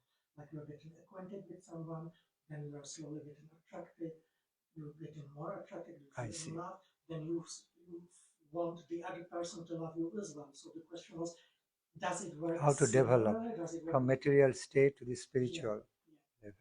Okay, that's also interrelated. Okay, so anyway, I describe another aspect of that. So let me complete first, then I will come to the second phase. So, you know, practically, realistically, fundamentally, nothing is mundane. All are spiritual. It's the illusory concept of us which makes things mundane. You'll all be startled to hear it, shocked to hear it. But this is reality. It's like when you are watching, the examples are given in the desert from a little distance, you are watching, there is water over there, but actually it's a mirage, looking like water. And exactly looking like water, waving, some water is there. So if someone is inexperienced about how things look in the desert, will think really it is water is there. So that concept of the water, illusory concept of the water in the desert is mundane. But when you see, you understand through your superior intelligence, higher experience, although it is looking like water there, but actually it's a mirage. It is an illusory vision of the water. It's not actual water, although it's looking like water. Then it is spiritual knowledge. Spiritual concept of the actual reality. Both are realities. That illusory vision of the mirage, also reality. Because it is being perceived, being experienced. Okay, it's an objective reality. It's mundane reality. But when the same mirage is understood through higher knowledge, mature experience, who are more mature experience about how things work in the desert, so they understand, although it's looking like water, it's not real water, it's mirage. That's the spiritual reality. That's the difference of vision. One is enlightened, one is ignorant. One is more covered. The things of the mundane world, the experience of the mundane existence, mundane world or worldly existence is more Relatively, it is illusionized. It is not understood or experienced from the absolute stand, from the absolute vision, with the absolute vision, with the absolute realistic vision. It is always everything on the mundane life, mundane plane experienced in a conditioned way, conditional way, which conditions are temporary, mortal in relation to the absolute principles of the realities, of the same. So our limited, illusory, relative, mortal conceptions about the things of the universe and our life is mundane. That is called mundane. That makes the mundane world. But as soon as we see things in its own original way, with the holistic, realistic vision, in connection with the holistic reality, absolute reality as it is, it becomes spiritual. Clear? Yes, that's the difference. I have not yet come to this second phase of answer what he explained. First, the difference. So therefore, Mahabhagavata devotees do not see anything mundane. Same thing they are looking at when it is described in the Holy Scriptures.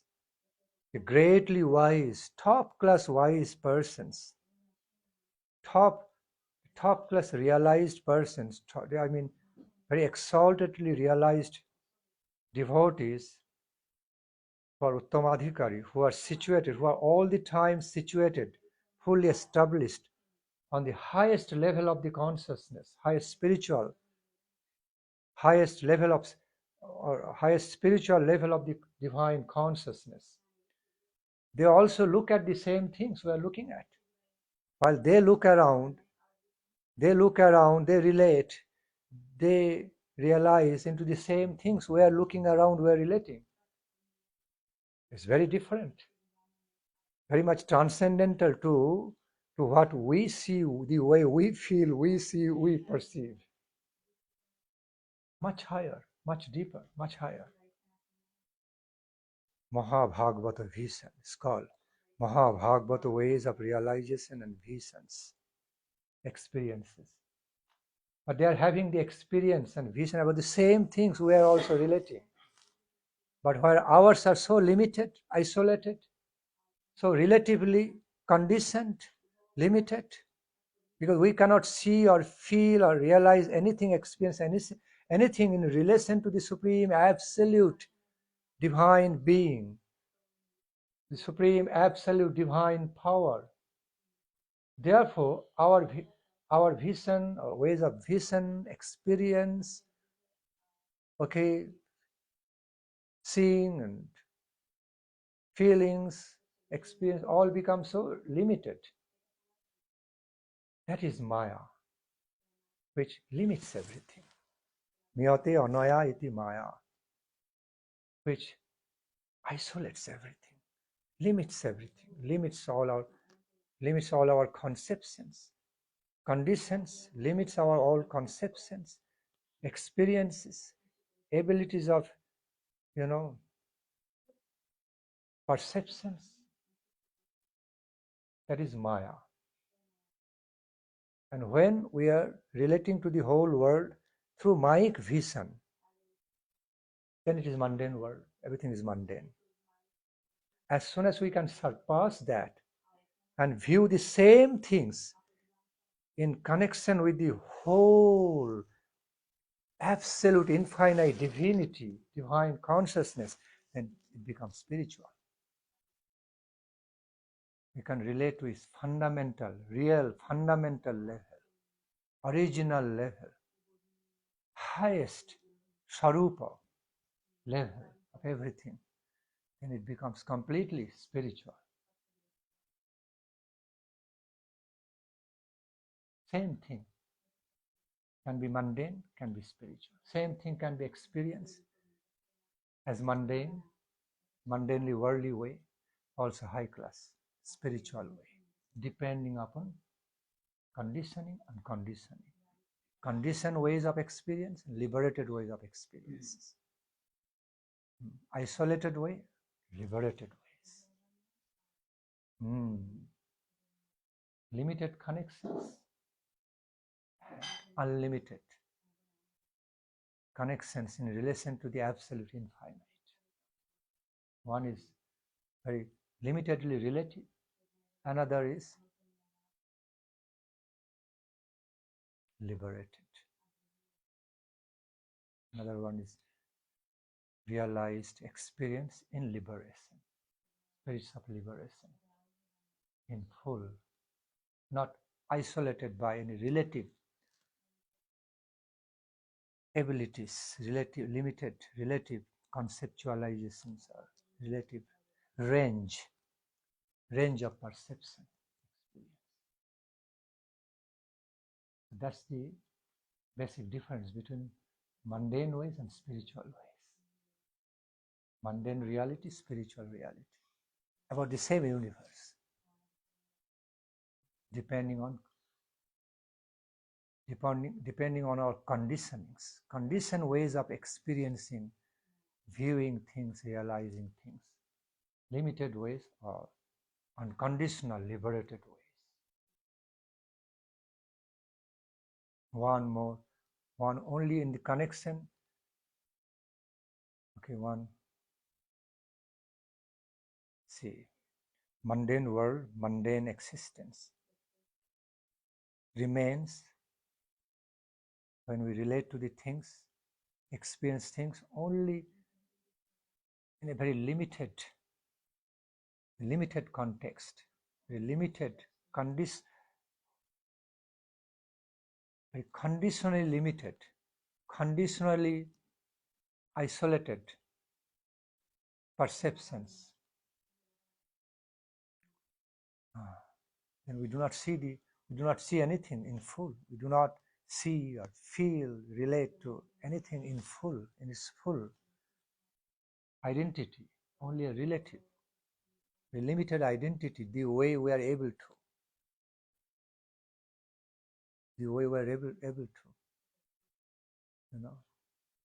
That is called more mundane.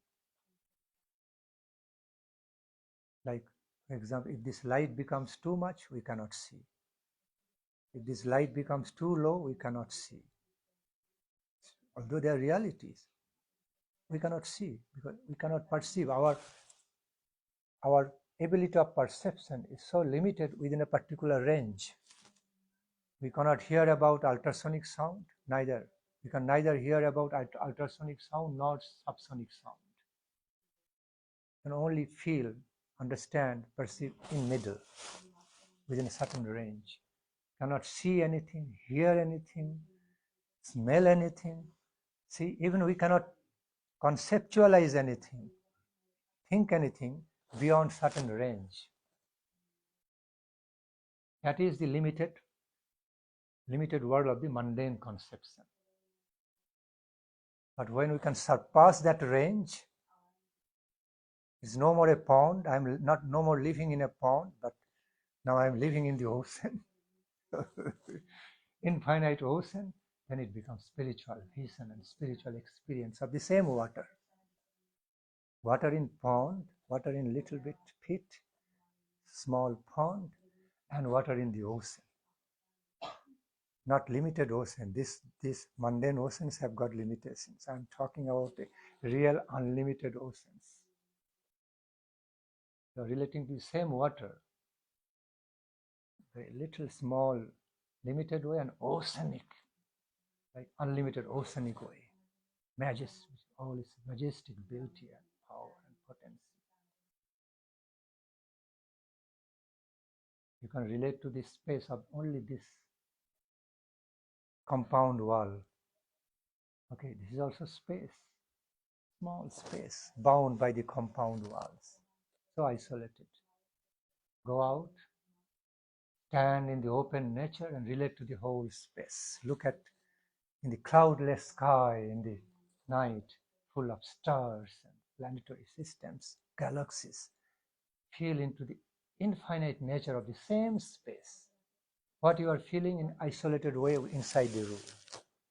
same space, is realized in a mundane way, more spiritual way. So that's what is the difference between mundane conception and spiritual conception. But true reality of the existence of the things remain same. So reality is reality. It's our ways of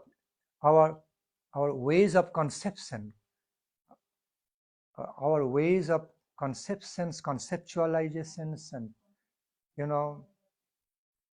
limited perceptions. Okay, all conditioned, all the conditioned, different conditionings of experience makes a spiritual reality as mundane. But as soon as those conditionings, limitations, illusions, okay, limited ideas, illusory experiences, incomplete experiences of the things go away, we wake up in a liberated way, things become liberated. Everything is understood and realized and in full liberation, liberated consciousness, unlimited consciousness. Everything is spiritual. No more mundane.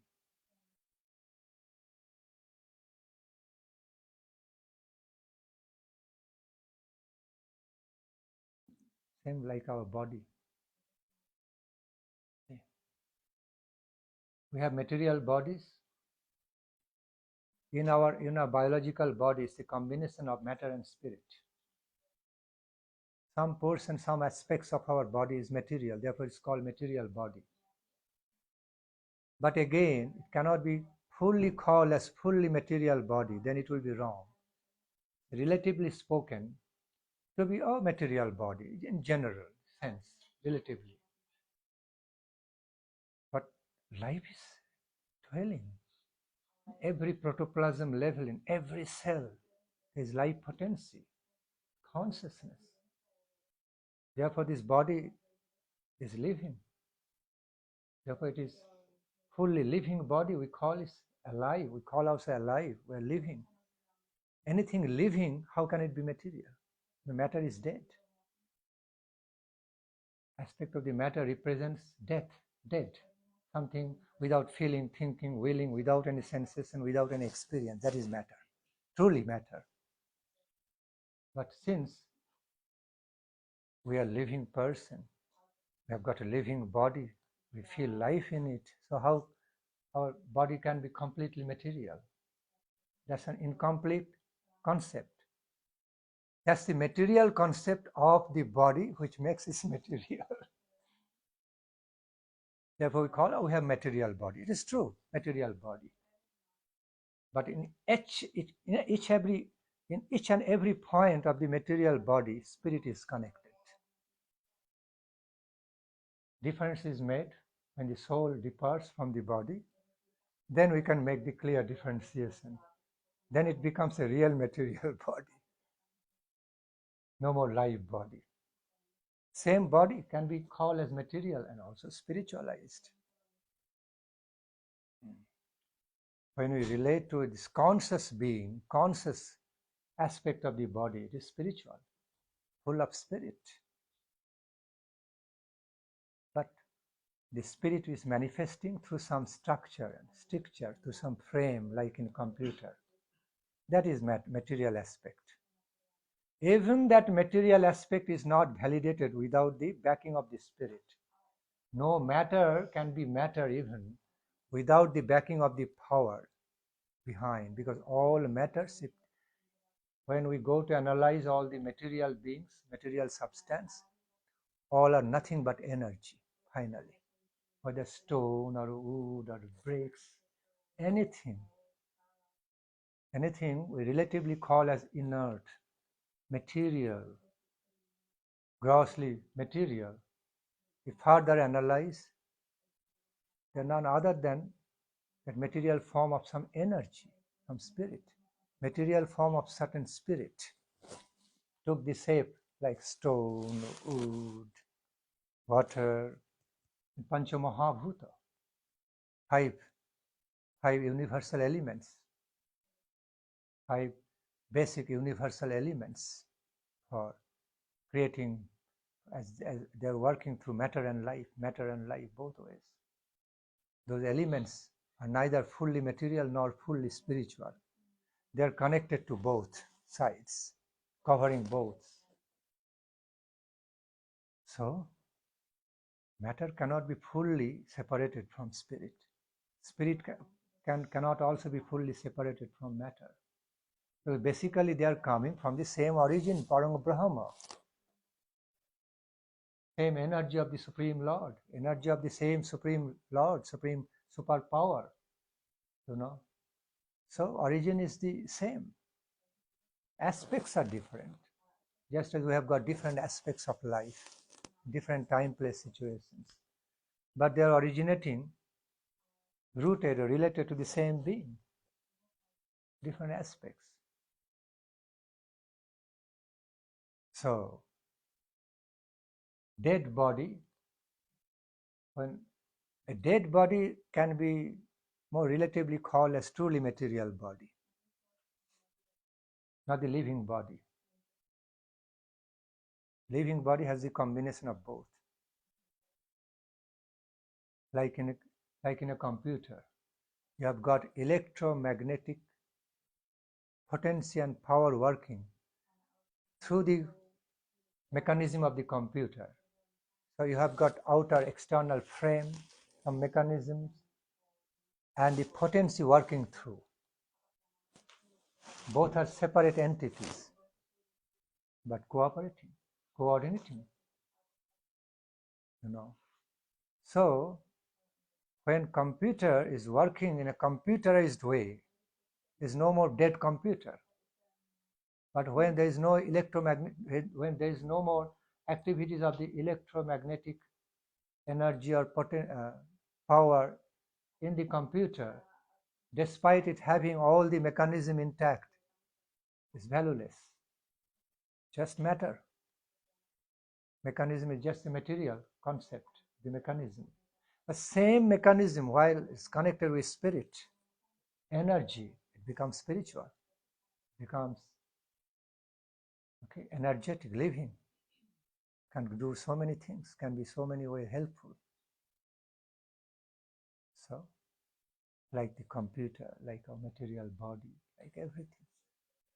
Combination of spirit and matter, unification of it. So, actually, ultimately, fundamentally, nothing is matter. It's only a conditioned concept in our life. Certain aspect of this spirit is called matter. Because when we analyze everything, whether stone, water, iron, metal, everything, ultimately it's transformed into energy. 5 elements comes. So it can be transformed into very subtle energy. And from the subtle level, again, it's transformed into gross energy form, takes the shape of matter. When the gross substance becomes more subtle and subtle and subtle, becomes more energy. They manifest through energy, and this energy, when manifests more in gross to grosser and grossest way, becomes matter. Ultimately, this whole world, this material world, the whole world made of matter, material stuff, ultimately will at some point will be diluted in the space. How it is possible? At some point it will be diluted in this space, dissolved in this space. Only space will remain after the death of this world or universe. It will happen.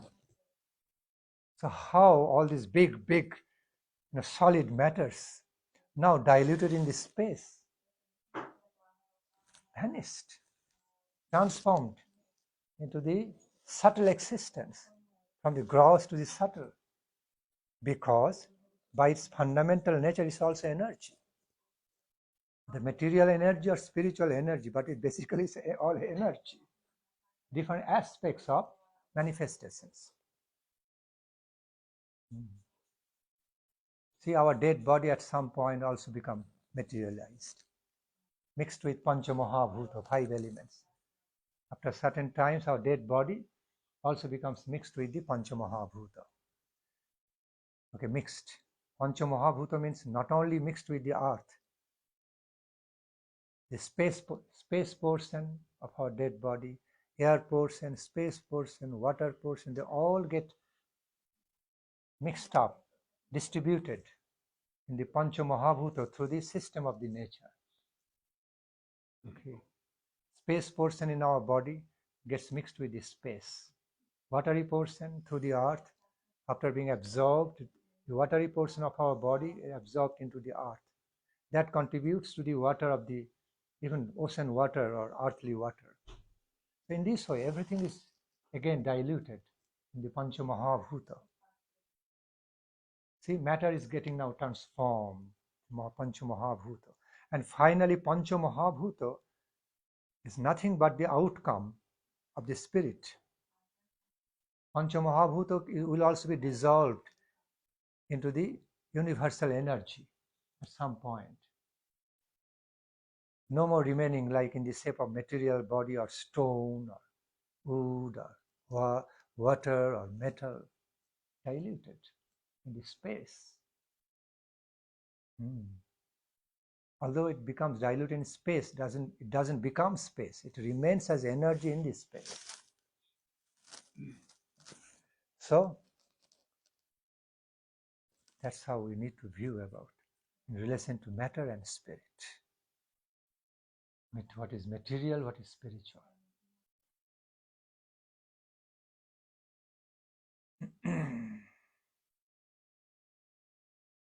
This mobile phone has got some material aspect, mechanism. But the way the mechanism working through some material structure, it is not material, that is spiritual. Because energy, this mechanism is not just only material mechanism, material structure, but through that it is working as the conductor of energy, isn't it? Conductor of the energy. Therefore, it's getting energetic, not just only material dead mechanism. It's becoming conductor of certain energy, electromagnetic energy, working so much. And some frame outer structure is required for its protection. That is also required. So that's like difference between material and spiritual. When we discover ourselves in relation to higher divine Krishna consciousness in full blown, full-fledged way, we are no more material, we are spiritual. Completely spiritual being. In spite of having material body, material existence, we can still be spiritualized. It is possible. Spiritually qualified, like the great lives do. Great lives, liberated souls, although living on this worldly plane, on this mundane plane, but still they are liberated, spiritualized. Although they have material structure and body, but qualitatively different from ordinary human material bodies and their existence. Qualitatively different. They are all subtle things. See, now I flowed to be answering the first aspect, to explain the distinctions and interrelationship, distinctive relations and interrelationship between matter and spirit, material and spiritual. Now the other aspect, I'm wondering it will take, how long it will take.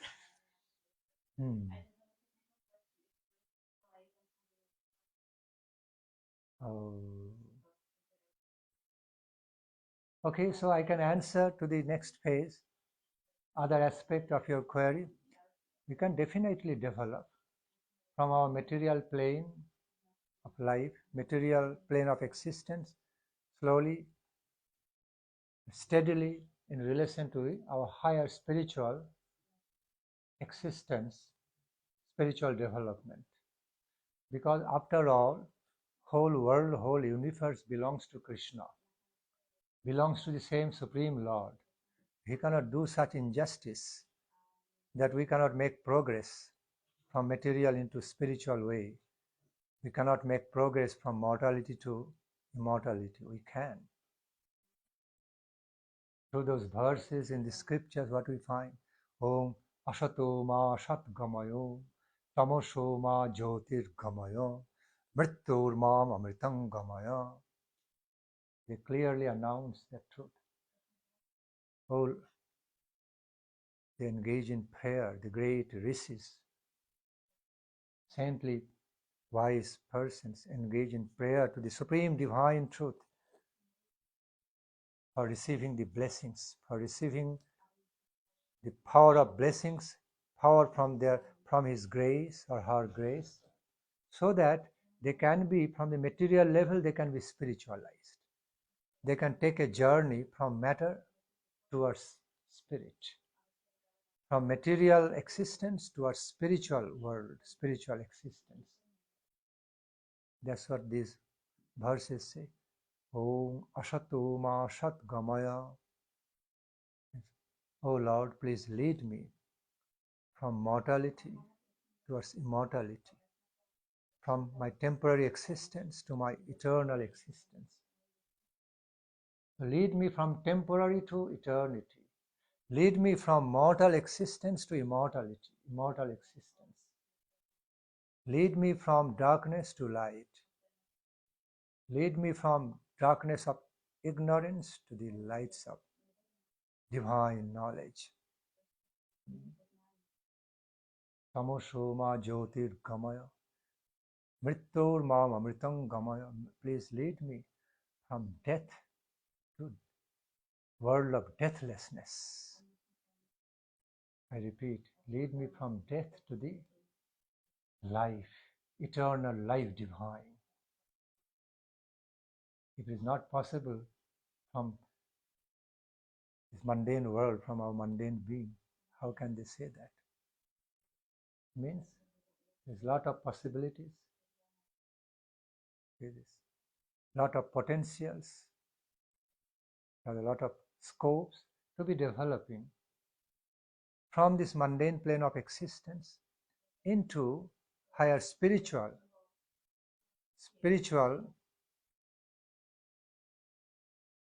existence. Let me put it in right language. We can be definitely developing from our mundane existence into spiritual existence, from our mundane level of achievement, can be developing from our mundane level of achievements into higher spiritual achievements, can definitely take a journey from limited mundane plane of our gain, achievement, towards the higher world of the very higher gain, higher spiritual achievement, divine achievement of life. It is quite possible. So definitely we can be, definitely there are natural ways, qualified ways, blessed ways, okay, that is kindly granted, compassionately granted. Such scopes, such ways, such paths are compassionately granted by the Supreme Lord, not to do injustice to the Jiva soul, so that they can be liberated. They can march forward, go forward for liberated life, higher life, spiritual life. They can be, finally they can be developed from the mundane limitation. They can be finally developed into a high class spiritual being, with high class, blessed with spiritual life divine, with higher, so much higher gain, higher divine gain. It is possible. All right, finish. Yes, answered. Second page also answered. Byla to odpověď? Byla to odpověď na tu tvou otázku? I want to know that we in our culture plays now one movie which gives some limited perspective of spiritual liberation, and there was cited the same was cited to admire this metrics. Yeah. See, being in this mundane world, we are receiving lights of Krishna consciousness, so much wealth of Krishna consciousness, so much information, wealth of the world divine. There are so many books available, wonderful, news, messages about the ambrosial world of divinity, nectarine devotional world, ambrosial, the divine world, beautiful world, also available to us. And we can connect by becoming Krishna devotees, all happening on this mundane plane. Although it's happening, although such development is taking place on this mundane plane, but it's not mundane. It is beyond mundane, spiritual. So this is the living examples. Today you are asking me, you are putting this question, I am answering. These are not material, spiritually qualified, taking place on the mundane plane, but beyond mundane effect, beyond mundane influence.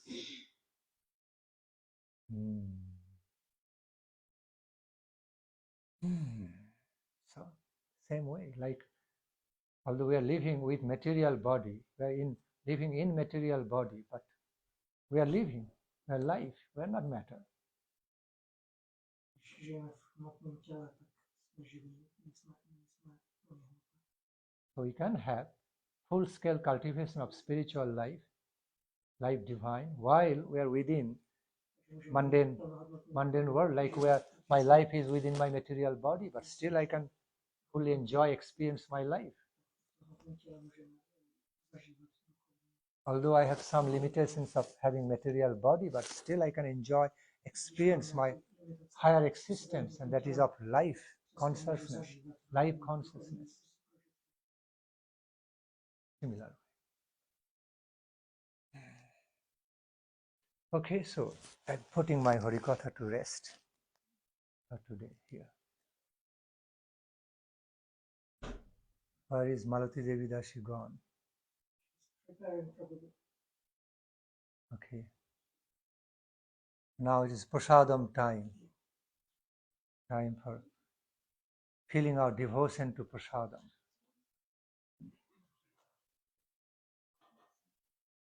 See, I have.